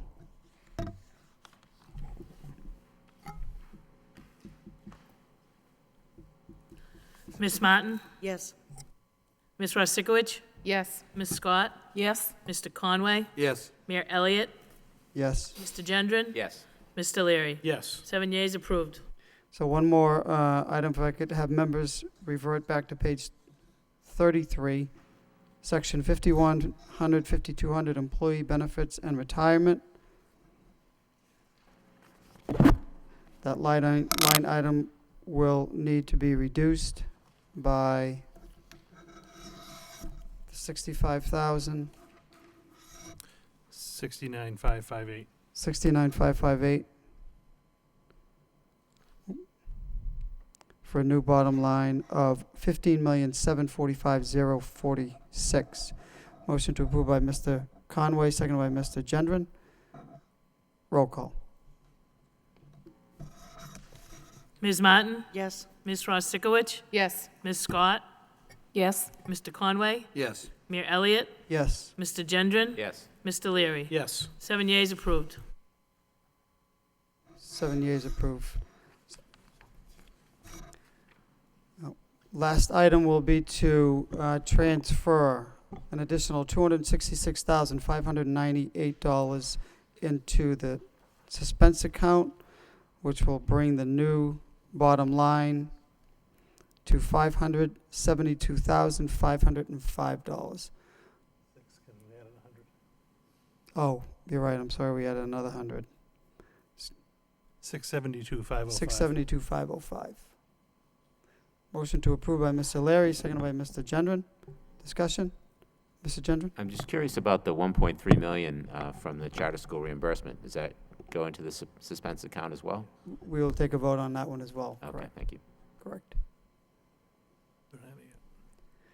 Roll call on the additional funding into the suspense account, line item 9,000. Roll call? Ms. Martin? Yes. Ms. Rostikowicz? Yes. Ms. Scott? Yes. Mr. Conway? Yes. Mayor Elliott? Yes. Mr. Gendron? Yes. Mr. Leary? Yes. 7 yeas, approved. Entertain a motion to adopt the FY 2015 budget. Total bottom line of $152,484,616. Move approval by Mr. Gendron, second by Mr. Conway. Mr. Mayor? Mr. Gendron? I just have a procedural question. So in a line item that we transferred into the suspense account, like for instance, the technology line item for the website content manager stipends, we reduced that to 0 and put the money into the suspense account, with the thought being, once maybe we get a new plan together and we have a documented process, that maybe we'd fund something along those lines again. Does that line item go away? Does there need to be a placeholder in that line item? Or if we decide, in a couple of months that we want to refund part or all of that money, can we do it without having a line, a placeholder in there? Yes, the line item itself won't go away because it actually has a history attached to it. If it were a brand-new line item for the first time, it never existed, it wouldn't exist if it wasn't funded. But the line item where it actually has actuals in it from prior years will still be there. It'll just start out with a 0 balance. So you can at any time vote to transfer money from the suspense account into it. Okay, thank you. Actually, prior to taking that bottom line, I'm sorry, I'll second, Mr. General. Further discussion, prior to taking that bottom line vote, there's an additional $2 million appropriation, and I had some questions on that, Mr. Lang, especially as it relates to knowing that we're going to be phasing in Right. this alignment, The- and there are funds associated with that. Correct. What I might recommend is the bottom line of the budget for 15 is not going to change. This additional $2 million on page 37 was technically appropriated in 14. Right. So this is just a separate vote to approve funding in 14, really, that's currently in the suspense account. I think it would be okay if we voted the bottom line for the 15 budget just to have the formal vote. And then we do need to go to page 37 and talk about that because I have a couple of recommended adjustments as well because of the phasing into those programs. Right. Okay. Roll call on the FY15 bottom line budget. Ms. Martin? Yes. Ms. Rostikowicz? Yes. Ms. Scott? Yes. Mr. Conway? Yes. Mayor Elliott? Yes. Mr. Gendron? Yes. Mr. Leary? Yes. 7 yeas, approved. Okay, we're almost there. Can we, members, just revert to page 37? This is the Lowell Public School, the superintendent recommendation for one-time purchases, the $2 million addition from FY14, the additional $2 million appropriation that came from the city side. Mr. Lang?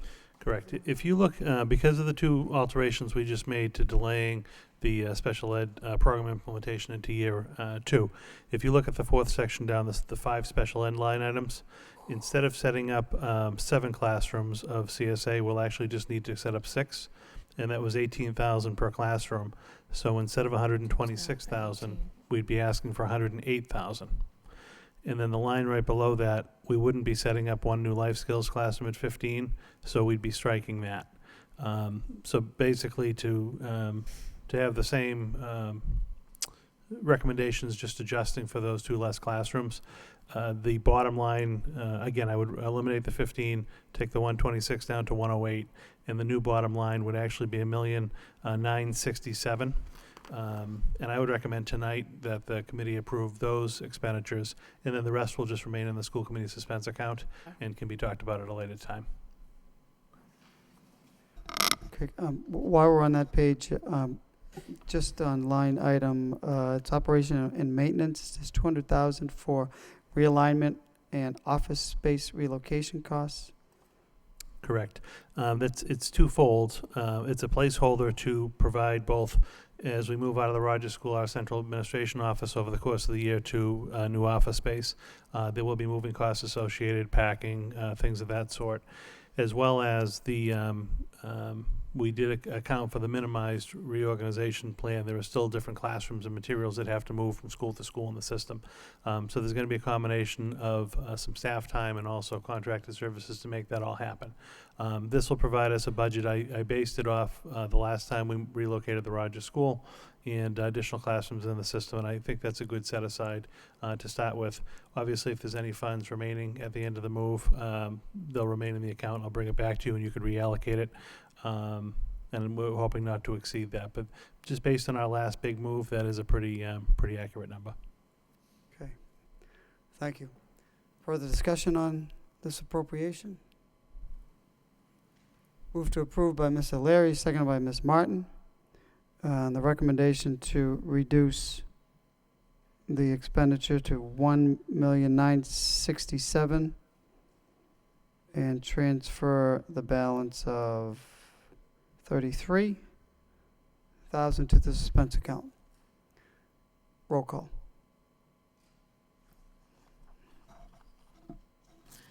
Ms. Martin? Yes. Ms. Rosikowicz? Yes. Ms. Scott? Yes. Mr. Conway? Yes. Mayor Elliott? Yes. Mr. Gendron? Yes. Mr. Leary? Yes. 7 yeas, approved.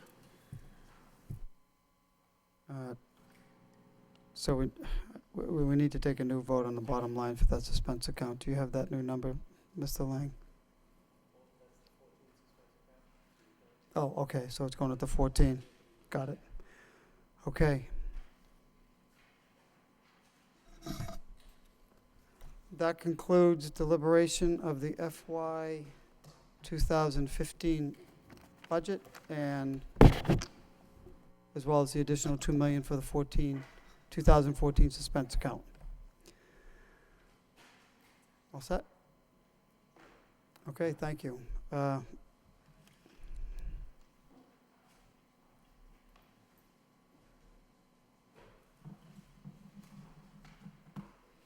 We'll now revert back to the agenda, the original agenda. Quick procedural question. The 1.3 million, through you to Mr. Ling, when do we actually vote on that to put it in the suspense The account? city has actually not received it yet. I mean, it was part of the supplemental budget that was approved by the state, but we literally have not received it yet. So Okay. once we do receive it and we get communication, I'm sure Mr. Lang will be notified. As soon as possible, we'll bring in an appropriation Okay, transfer. thank you, Mayor. Further discussion on budget stuff? Done for a little while. So we will revert back to the motion sections. That is where we are, correct? Next motion of the evening by Mr. Jenner, request superintendent develop a plan to keep the grounds of our schools well cared for and clean. Second by Mr. Conway. Mr. Jenner? Thank you, Mr. Mayor. So this is obvious what this is intended to mean, and I've been contacted by a number of residents and also observed myself that outside of our schools are not well cared for, and that doesn't say a lot for our dedication to our students. I think it sends a message if the outside of the building is not cared for, and I'm talking about lawns and maintenance and trash on the school grounds.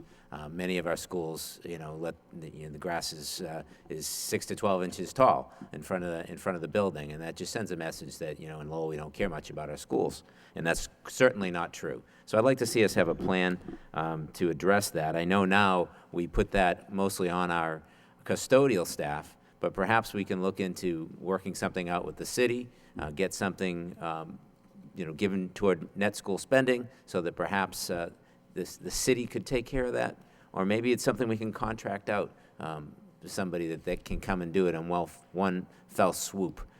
So I don't know if you have any comments on that, Madam Superintendent, but that's the intent of the motion.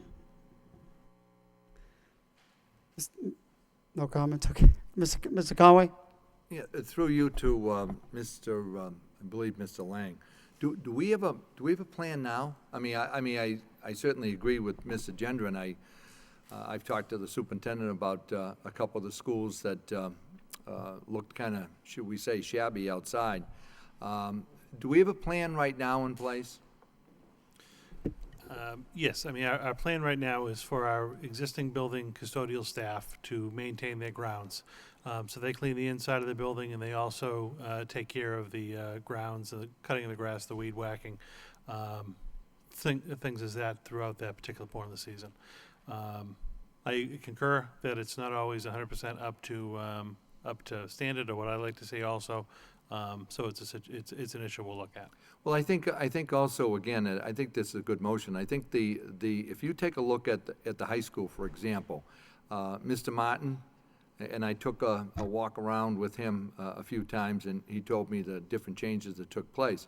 But I mean, that was initiated by him, the principal. And I think if I was a principal of a school, it was my school, I'd want to make sure that, that particular property, my school was kept up.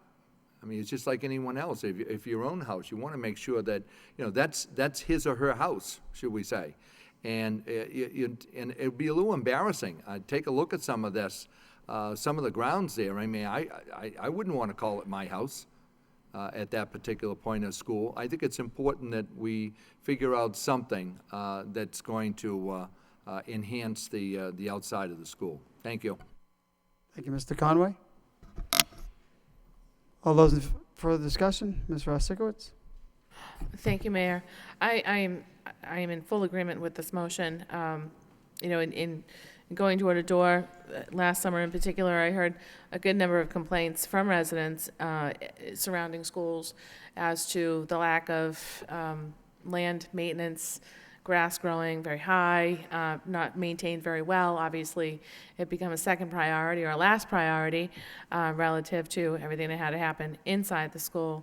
But you know what? Our schools are part of the fabric of our neighborhoods, and when one of our neighbors don't keep up their yard and mow their lawn and trim their bushes and do whatever needs to be done, it starts to drag the value down. It starts to drag on the neighborhood. So we need to be better neighborhood partners to our residents.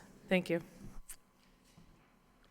Thank you. All those in favor of the motion signify by saying aye. And the opposed?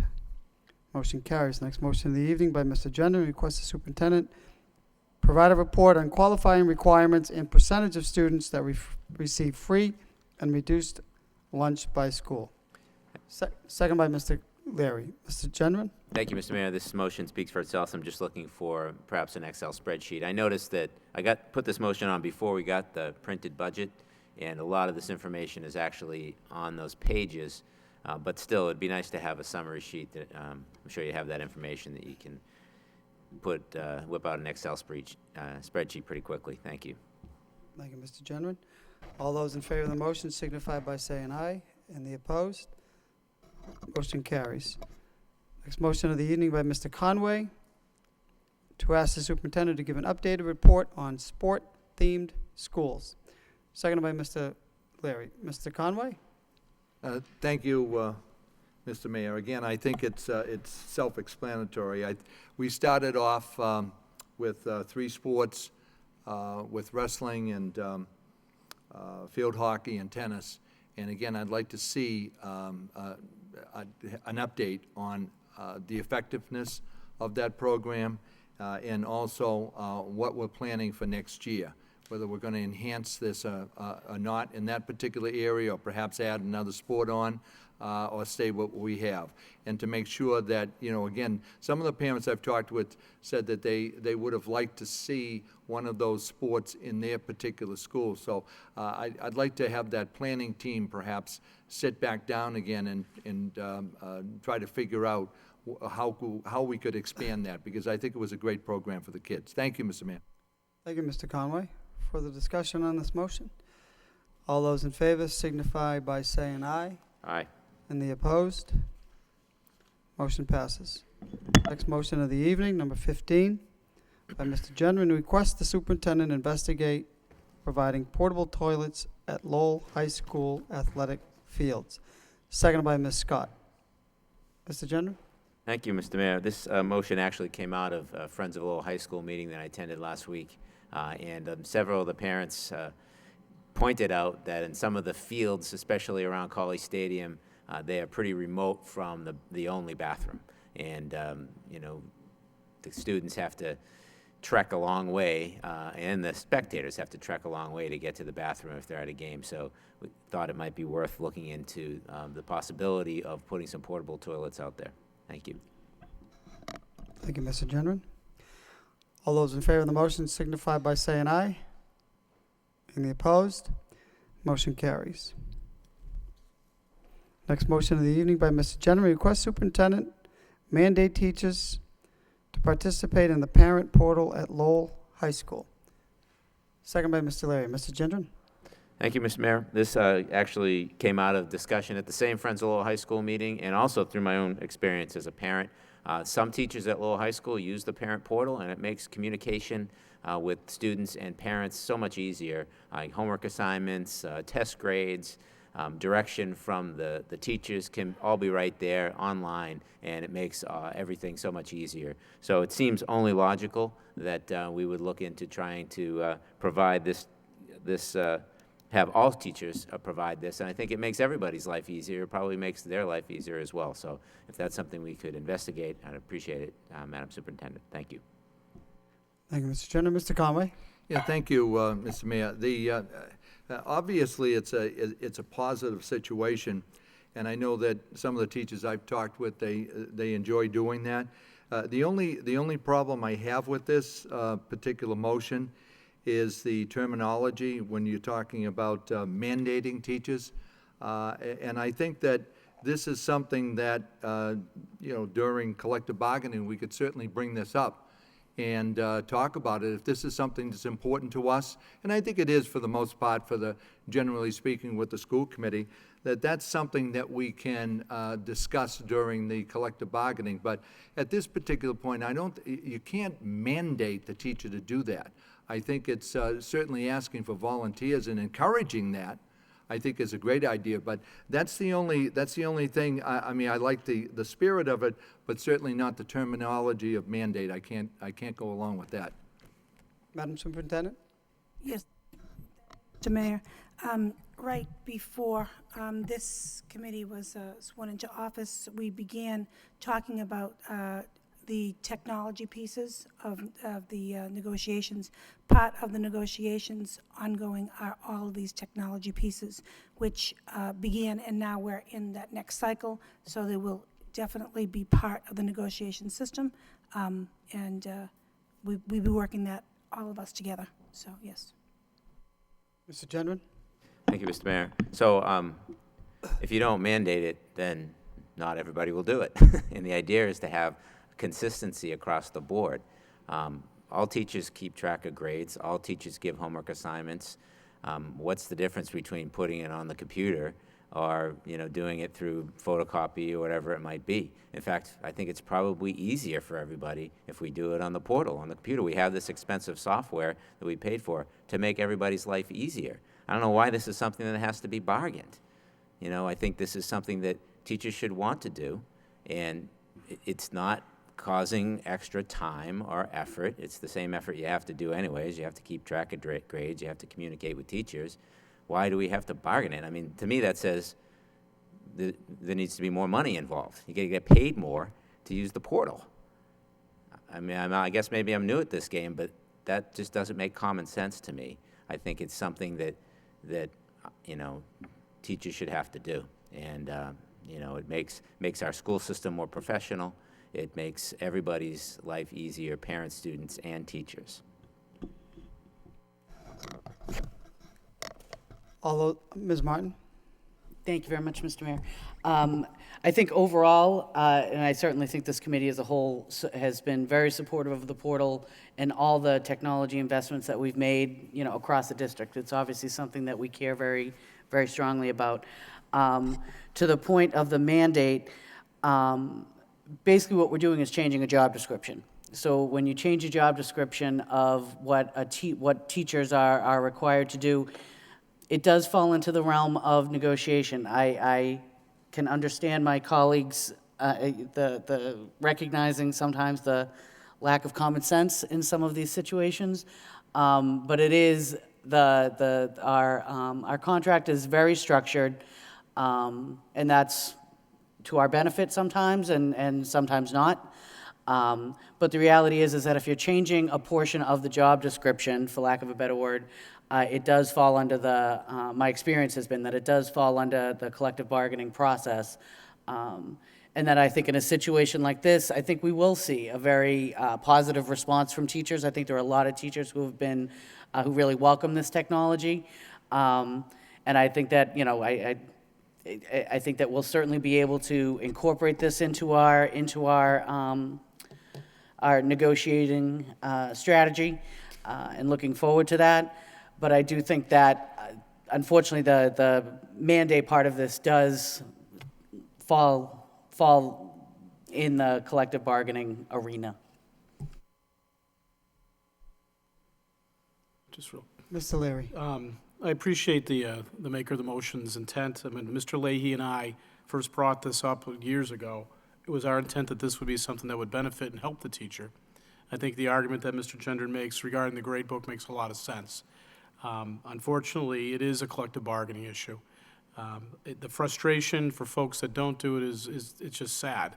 I think most teachers, there were teachers who had their own actual websites when we designed this prior to it. So there are folks who really are on board. It's cutting edge. It's the norm, and I would work hard with my colleague to get this into collective bargaining agreement, because it does make common sense. But the frustration he shares and the frustration that the Lowell High School, you know, students have that don't have this is, I understand it and I appreciate it. When Mr. Leahy and I put this motion together, we thought it would be something that everybody would have jumped right on board, because it was something that just made sense and would actually make their job a lot easier. Thank you. Further discussion? Roll call on the motion. Ms. Martin? No. Ms. Rostikowicz? No. Ms. Scott? No. Mr. Conway? No. Mayor Elliott? Yes. Mr. Gendron? Yes. Mr. Leary? Yes. 4 nays, 3 yeas, motion's defeated.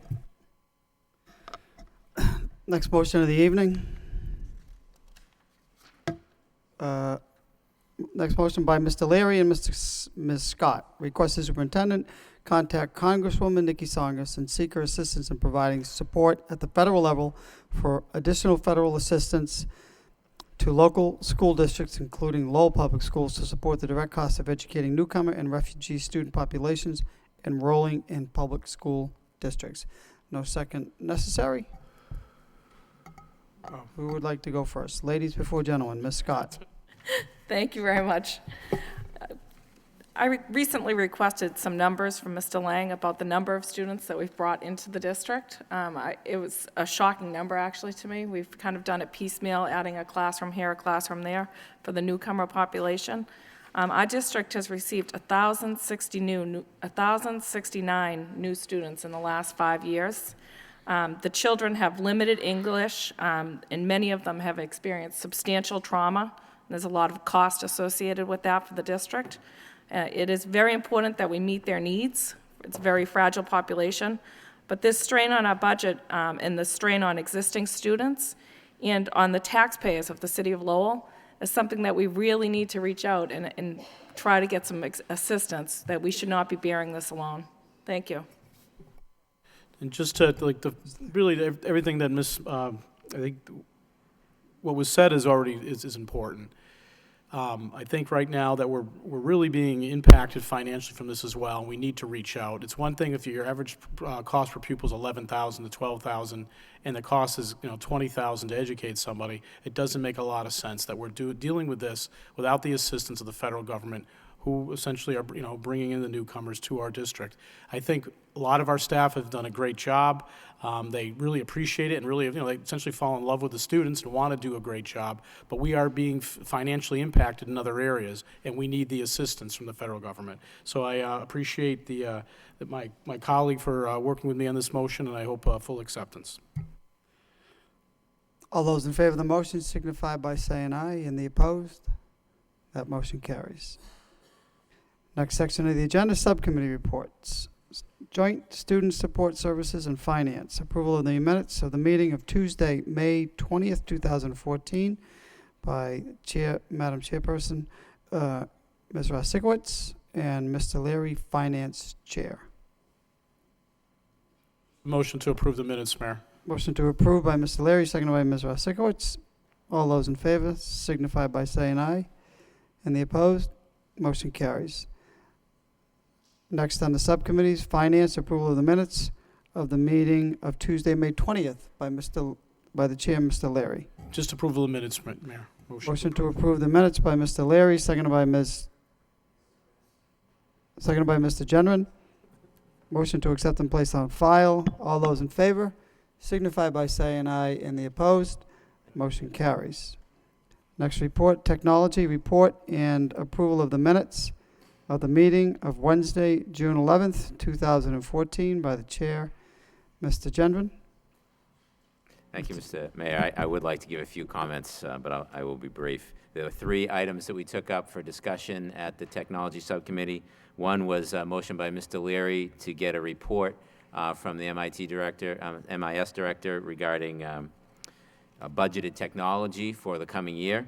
The second was the registration portal, not to be confused with the teacher portal, but registration, online registration for parents. And the third was social networking and a plan to develop a plan for websites in the schools as well as Facebook technology. In response to Mr. Leary's motion, the MIS director gave us a presentation, which he said he was going to put on the Dropbox. I haven't seen it yet, so Madam Superintendent, if you can just make a note to contact Bill and ask him to put that on the Mr. Silver on the Dropbox so that everybody can have access to it. I think that would be great. A couple of highlights, talked about Google Drive, which is a vehicle that's going to give every user of our system 30 gigabytes of storage space in the cloud, which I thought was pretty cool. We talked about new smartboard technology. We're going to have wireless access at the high school next year in every single classroom, which is a real upgrade. And then that technology, the hardware that we're using currently in the high school is going to be disseminated down into the elementary and middle schools to upgrade their levels of wireless connectivity as well. There's a new Lowell Public School app, LPSD. Out there. You can go on the App Store and find it. I'd encourage everybody to download it and take a look at it. It gives you lots of information on schedules at the schools. I think it's very useful. And finally, we brought up the online registration in response to Ms. Rostichowicz's motion. And the feedback we got on that was not positive at this time. Apparently, the vendor that we use for online registration doesn't have the ability to operate online right now. I think the name is Apex. Am I right about that? Aspen? Okay. And they, until that's available, that's something that we're not going to be able to support. So that was the news we got on that. And the last thing we talked about was the plan for social networking, the websites and the Facebook plan. And we asked the superintendent to put together a plan because right now the websites for the schools are just not good. They're in varying states of there's varying amounts of information on them. Most of them, you're hard-pressed to find the name of the principal on the website. They're really not in very good shape. We need a plan as to how those websites are going to be maintained and how the Lowell Public Schools Facebook message is going to be maintained going forward. Right now we're relying on Project Learn to do that, and it's working pretty well, but it's a haphazard process. And this is important because social networking is the face of Lowell out there on the internet, and we need to make sure that we have an upbeat, positive, professional face out there. Right now, if you're trying to learn about Lowell schools and you go on to social media or onto the websites, the information is not there and it does not look good, with the exception of the Lowell Public Schools website itself. That is pretty good. But it has to be an organized plan for the whole not there. So we're asking the superintendent to put forward a recommendation. And the sooner the better on that, because as you know, the committee decided to cut the stipends for the web managers out of the budget. And I would like to see us have a plan. And the reason we did that is because, it wasn't working. But if we have a plan, and the plan is enforced, then I think we'll be in a position where maybe we can refund some stipend positions or something else, whatever makes sense, so that we get this done. It shouldn't be that hard. It's not all that much work to make sure the websites are properly populated. That's it, Mr. Mayor. Thank you. Thank you, Mr. Gendron. Motion to accept the report as a report of progress and place on file by Ms. Martin, seconded by Mr. Leary. All those in favor signify by saying aye. Any opposed? Motion carries. Reports of the superintendent. PARCC end of year report, Madam Superintendent. Yes, thank you, Mr. Mayor. This is a report of the PARC test, and there are lots of details in this report. I'm going to do a general review, and I'll ask Ms. Abrams for any details. But the PARC test, as you know, is the new test that's aligned to the Common Core standards. It's the replacement test at this particular point for MCAS in the future. Lowell Public Schools conducted a 14-school pilot program to get this program up and running. We had to use computer-based tests. We also had end-of-year tests and mid-cycle tests. The amount of work that was required to accomplish the PARC test technologically was very, very challenging. Upgrading the computers, making sure that we have the actual hardware for students was truly a challenge.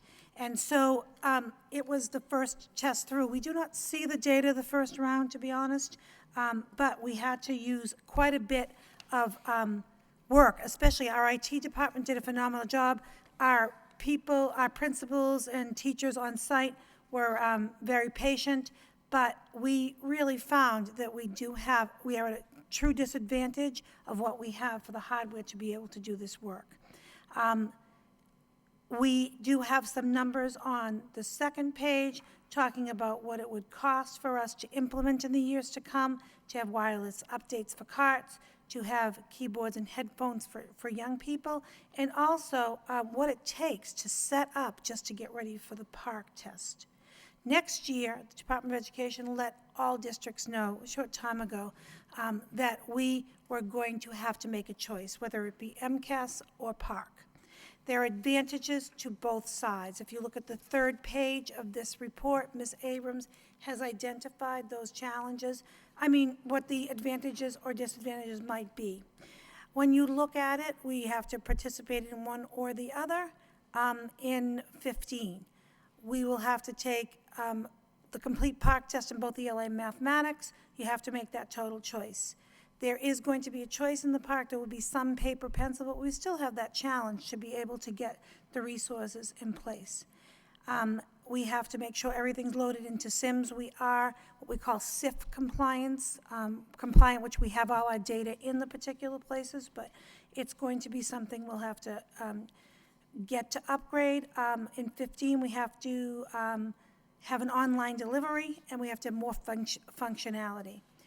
As we look at the data, and if you want to look at what the state has included for data, 37,000 children took the PARC test. Majority of children thought they preferred online test over paper pencil. Almost all the test questions, kids thought they had seen them in school this year, 87% in ELA, 70% in math. They thought that ELA was more difficult than their schoolwork, 28%. 61% thought the math test was more difficult. 83% to 94% in ELA percent reported that they did have enough time. Also, they did survey part of the PARC. So you found out 87% of children use a computer or tablet at least on a weekly basis at home. And so there's all this data that came into play. So as a district, we have to make a decision, and a school committee vote has to come along with this. We do have some positive. If you take PARC, you will have the opportunity to take the next generation test. You'll be exposed to that. If we choose to take PARC For next year, they will hold the district harmless for accountability. So if we have any low level 3 schools, they will not go into level 4. At the same time, if you have a school that improves by taking PARC, they will hold you harmless. And if you go up in the category, you do get to go up, you just don't go down. So that's one of the perks of getting into the PARC test. But after all the experience, and we talked to our principals, so if you look at the 4th page of this, this is a survey with the principals talking about what it really took, the work that it took to get this done. Is it really the truest assessment for us? So after much consideration, and I'll ask Ms. Edmonds if she has anything to add, it is my recommendation as superintendent of schools that because of what we have for the sheer outlay of the technology piece, my recommendation is that we maintain 1 year with the MCAS test and then see beyond that. The state of Massachusetts is not even sure that PARC is going to be the test. It might be a change in MCAS to make it more aligned to the Common Core. They're not sure what it will be, but at this particular point, taking into consideration all of the strengths and challenges of our district, it is my recommendation at this particular point. And I will ask Mrs. Abrams if there's anything I missed and your opinion, and then there needs to be a vote with your support or not. The superintendent alluded to the fact that the Department of Education has not really said to us that PARC will be the way to go. So that being the case, we did survey our principals, our assistant principals, administrators, coordinators within the district, and asked them specifically how they felt, which way we should go. I will say it was not 100%, let's stay with the MCAS, but it was like 95% for next year. They felt that we should stay with MCAS. Regardless of what happens, if we were to go with PARC, grade 10 would stay at MCAS for quite some time because that test is not going to be changing, and that's still one of the accountability tests for graduation. So the fact that DESE is not really clear, they are offering, I would say, this carrot of held harmless if we do, jump on board and take it next year. But there's no guarantee that the following year that would be out there either. So we're kind of in this situation, what's the best decision to make? The one thing that I will add as well is in our classrooms, we've certainly been preparing our students for the Common Core state standards. That's what we do every day. I don't think that will change. I think, as the superintendent just said as well, the possibility of MCAS becoming, having more similar types of situations as PARC, that's a possibility. So basically, my recommendation is the same as the superintendent's, but that's certainly, you need to weigh in on that decision too. And everything is always timely, and we have to do this by June 30th and notify the department. So that's it. Entertain a motion to accept the recommendation of the superintendent by Mr. Jennings, seconded by Mr. Leary. I think she wants. On the motion, Ms. Martin. Very much, Mr. Mayor. Briefly, I mean, we've certainly been talking a great deal about PARC. We've been talking about MCAS quite a bit. Given this situation, and certainly, without the real clear direction from the Department of Elementary and Secondary Education, I mean, I absolutely concur that the best course for us is to maintain with MCAS, and then wait and see. The idea of being held harmless for a year, I don't find terribly tempting. Our performance is what it is. We'll live and die by that. So, a year off that's not, enticing. But I do think that being able to maintain a system in place, even if it's just for one more year, that allows us that consistency, I think that's a wise choice. And I think, you know, it really is going to be incumbent upon the department to determine what they're going to use, what direction our state is going to move in. And I think that, you know, hopefully in the next year, they'll be able to make some real decisions so that districts do have time to plan and make whatever accommodations we need to make. But I absolutely support the superintendent and her team's plan to recommend staying with MCAS for one more year and then waiting to see what DESE kind of directs. Thank you, Ms. Martin. Mr. Gendron. Thank you, Mr. Mayor. I agree with Ms. Martin's comments, and I intend to support your recommendation. Just wanted to point out that at the technology subcommittee meeting, Mr. Silver talked about how consuming implementing this park test was for his staff. It pretty much brought the staff to a halt, setting everything up for the classrooms. So that's something we have to consider. You know, I think this is probably a good experience for the district. We learned a lot about park and what it's going to take to implement it ultimately and how we would have to do that. But clearly, I think going back to MCAS is the appropriate direction. I just want to point out, too, that I said in my technology subcommittee meeting that the committee report that the presentation was not on the Dropbox, and indeed it is embedded with the minutes. I just noticed that, so everybody can find it there if they are interested. Good, thank you. Further discussion?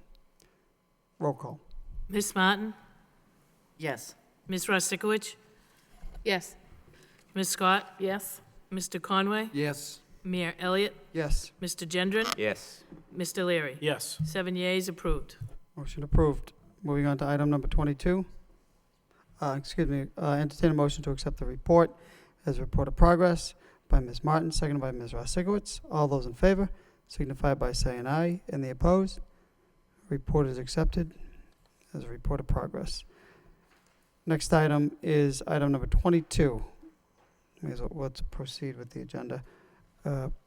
Pre-kindergarten placement report, Madam Superintendent. Yes, thank you, Mr. Mayor. Assistant Superintendent Durkin has provided us detailed information about the whole process for the pre-K lottery. I'm going to ask her to explain it because she knows it with more automaticity than I. Ms. Durkin? This report is a result of a discussion that took place on the floor at May 21st school committee meeting regarding how students are assigned through the lottery process. So the lottery has taken place since the 2011-2012 school year, when the number of students who registered outweighed the number of spaces that we had available, and the data is reflected in those charts for you to see. Thank you to the committee for voting an additional pre-K class, so we do have an additional 20 slots for students, and that'll bring our numbers up to 480 for our pre-K openings for this year. The lottery is held only when the first choice for a school is not available. And so every student is assigned, the lottery is done through the LASIDs.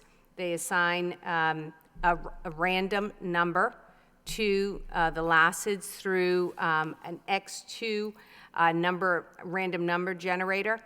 And from that, I actually witnessed it last year for the first time, and they hit a button, and the numbers are sorted, and students are assigned a number attached to their LASID. And the LASID number that is the number that's the lowest would be the students who are assigned in that order. So those students would get their first, and then once all of the first choices are assigned, then we would go through the list accordingly for the second and the third choices. There are some instances when students do not receive one of their top 3 choices, but most students do receive those choices. There's much more information that is present for you, but the other question that came up on the floor was regarding what happens to students who are on the wait list.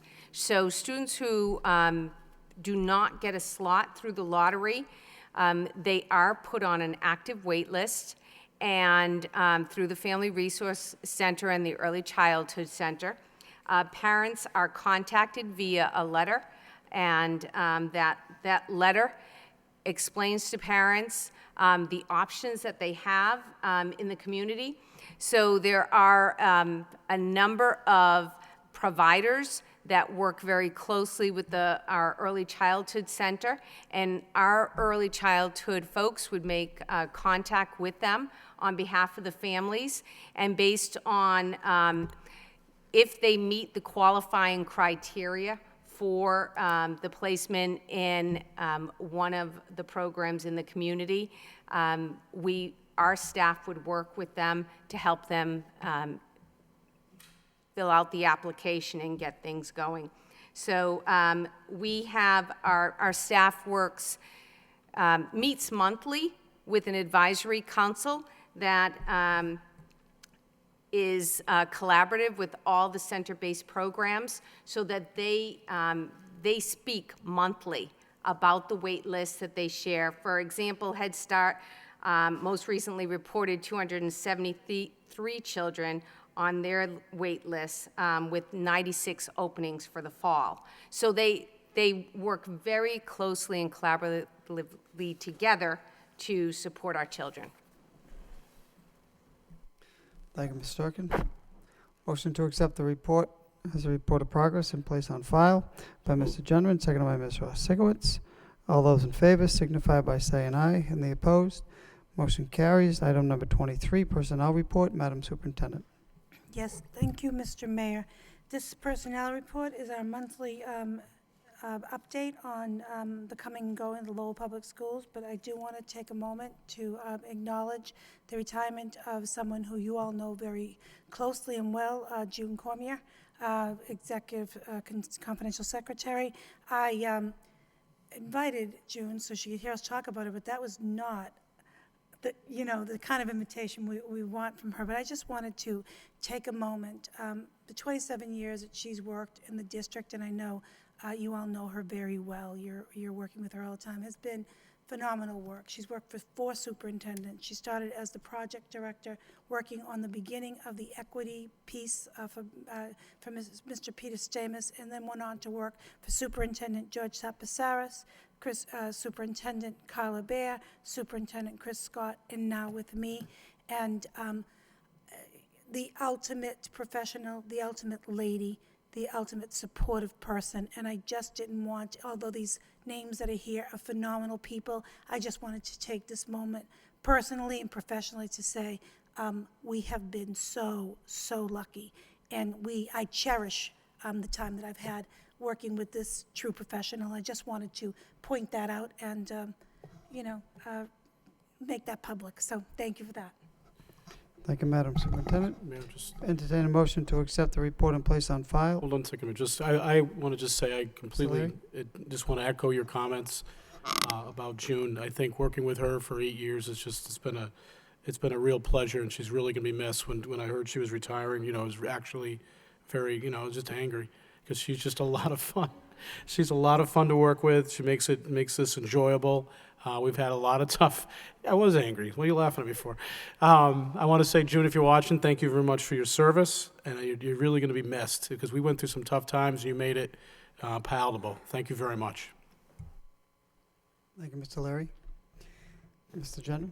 I just wanted to add, it's only been 6 months for me, but it doesn't take long to figure out that June's a pretty special person, and I've enjoyed working with her. And just want to maybe recommend to the superintendent that we have her down here for a special award at the beginning of one of our meetings, seeing as she worked so closely with the school committee for so long.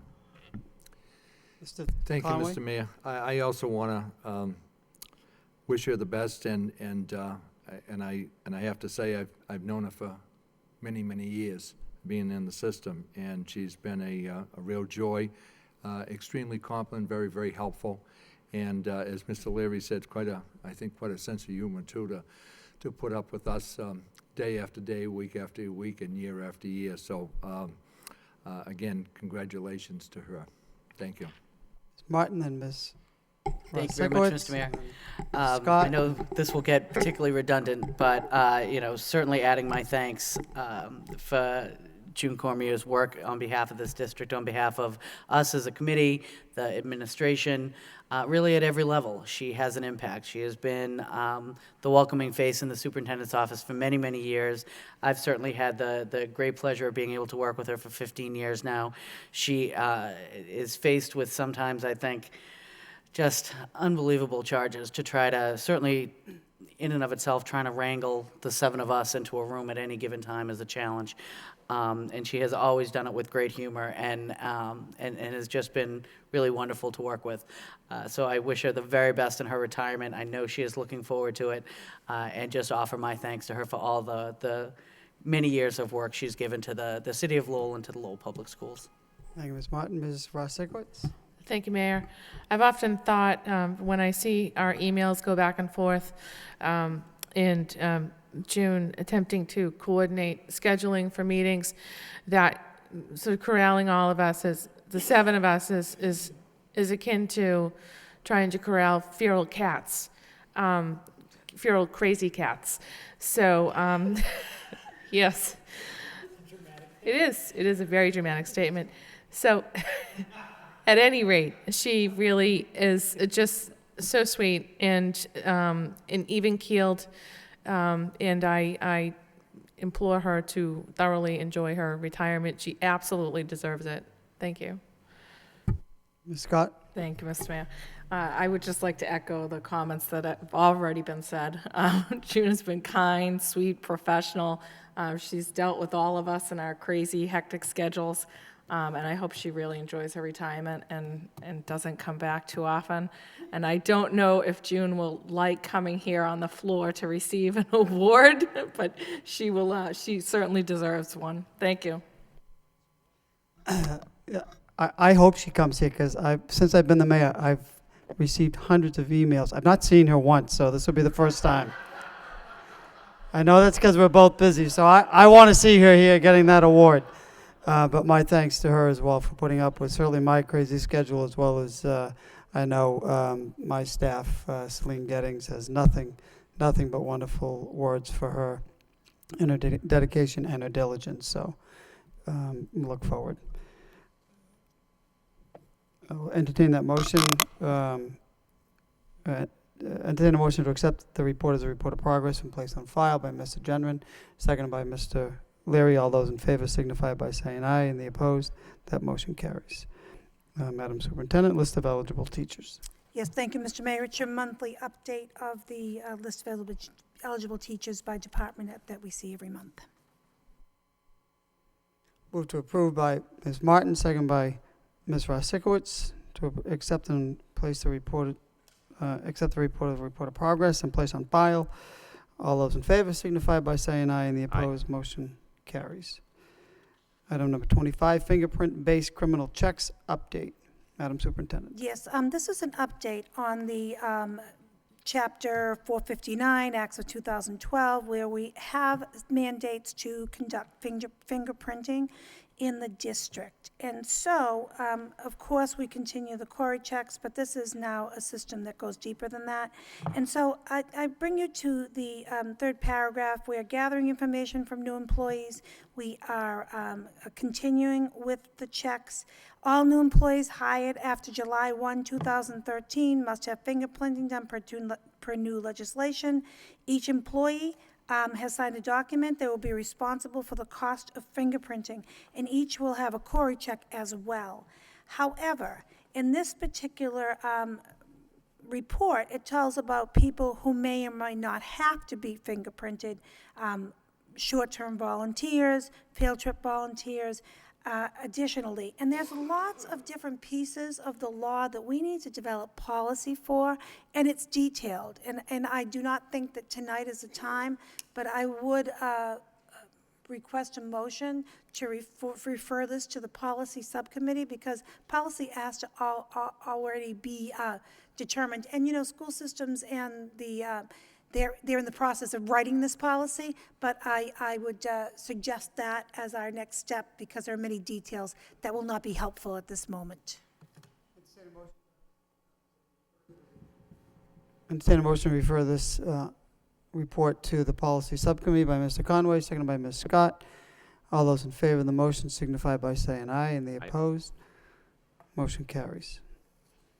I'm sorry, Ms. Rassikowitz? I just had one quick question with regard to the cost of fingerprinting. So the individual employee is responsible, the system's already rolled out. Okay, so what is the cost of fingerprinting per individual? I believe, if I remember, I believe it's $55, but the new employees know that's part of the process. What we have to determine is what happens for our existing employees. That's part of this whole policy setup. All So right, I believe it's about $55, $60, if I remember the detail correctly. Okay. And that's part of the signing, and when you get the position, that's your sign-on kind of thing. So that's, I believe it's what's happening at this time. all right, thank you very much. Next report is out-of-district placement mid-cycle review. Madam Superintendent? This report is about what's going on with the pricing adjustment with the out-of-district youth. I'm going to ask Ms. Durkin to talk about it because it's detailed and she will know how to go through it expeditiously. Ms. Durkin? Thank you. This report also comes from the May 21st discussion on the floor of the subcommittee, of the school committee meeting regarding the process for setting the tuition rate for out-of-district providers and that mid-cycle pricing. I think we had discussed that how is it that mid-year an out-of-district placement could go up. So the DESE, the Department of Elementary and Secondary Education, approves and reviews programs, but they do not set the costs. The costs, and you're going to have to forgive me for reading this because it's a mouthful, but the costs are set through the Operational Services Division, OSD, of the Massachusetts Executive Office for Administration and Finance. So they set those costs and tuition rates for Mass General Law approved private special education programs. And the DESE, what they do is they do a 6-year review of these programs, and they also do a 3-year review. During that time, at the time of a 6-year review, if the program deems that they have some additional costs that they've accrued and they want to petition, they petition under reconstruction. And the review process goes before OSD. Also, as part of the three-year cycle, a program can go to OSD under special circumstances.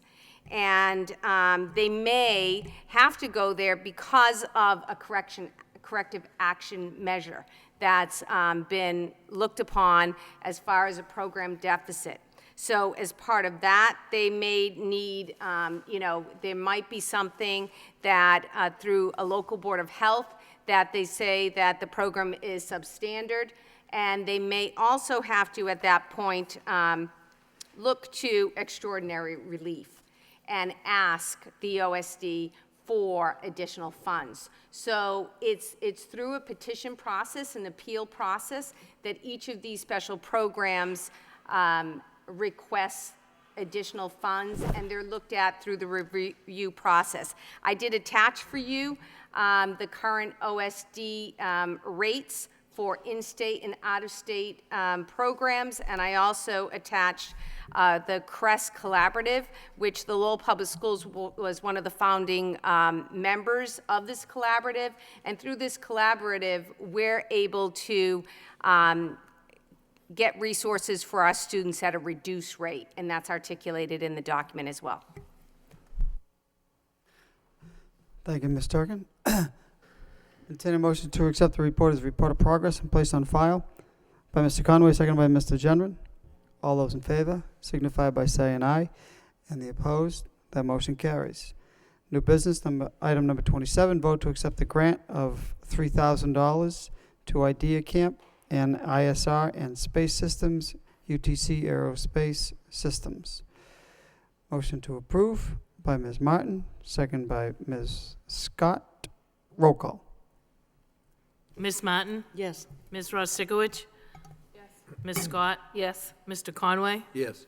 Mayor Elliott? Yes. Mr. Gendron? Yes. Mr. Leary? Yes. 7 yeas, approved. There are 5 requests for, under convention conference request. Entertain a motion to take all 5 of these items together. Motion by Ms. Ross Sikowicz, second by Ms. Martin. All those in favor signify by saying aye. Aye. Any opposed, motion carries. Entertain a motion to approve these 5 conferences, out-of-state conferences. Motion by Mr. Conway, seconded by Mr. Gendron. Roll call. Ms. Martin? Yes. Ms. Ross Sikowicz? Yes. Ms. Scott? Yes. Mr. Conway? Yes. Mayor Elliott? Yes. Mr. Gendron? Yes. Mr. Leary? Yes. 7 yeas, approved. Next item under professional personnel. The members of the United Teachers of Lowell hereby request to donate sick leave days to the following members: Donald Blanchett, the Bailey School custodian, 6 days; Tammy Capola, the Sullivan School cafeteria worker, 5 days. Move to approve. Move to approve by Mr. Conway, seconded by Ms. Scott. Roll call. Ms. Martin? Yes. Ms. Ross Sikowicz? Yes. Ms. Scott? Yes. Mr. Conway? Yes. Mayor Elliott? Yes. Mr. Gendron? Yes. Mr. Leary? Yes. 7 yeas, approved. That concludes the business of both the FY15 budget and the agenda for this regular school committee meeting. Thank you very much for your help and assistance. We got through it. Entertain a motion to adjourn by Mr. Gendron, seconded by Mr. Leary. All those in favor signify by saying aye. And the opposed? Thank you, Madam Superintendent. Assistant Superintendents, Durkin, Abrams, and Lang. Motion carries. Meeting is adjourned.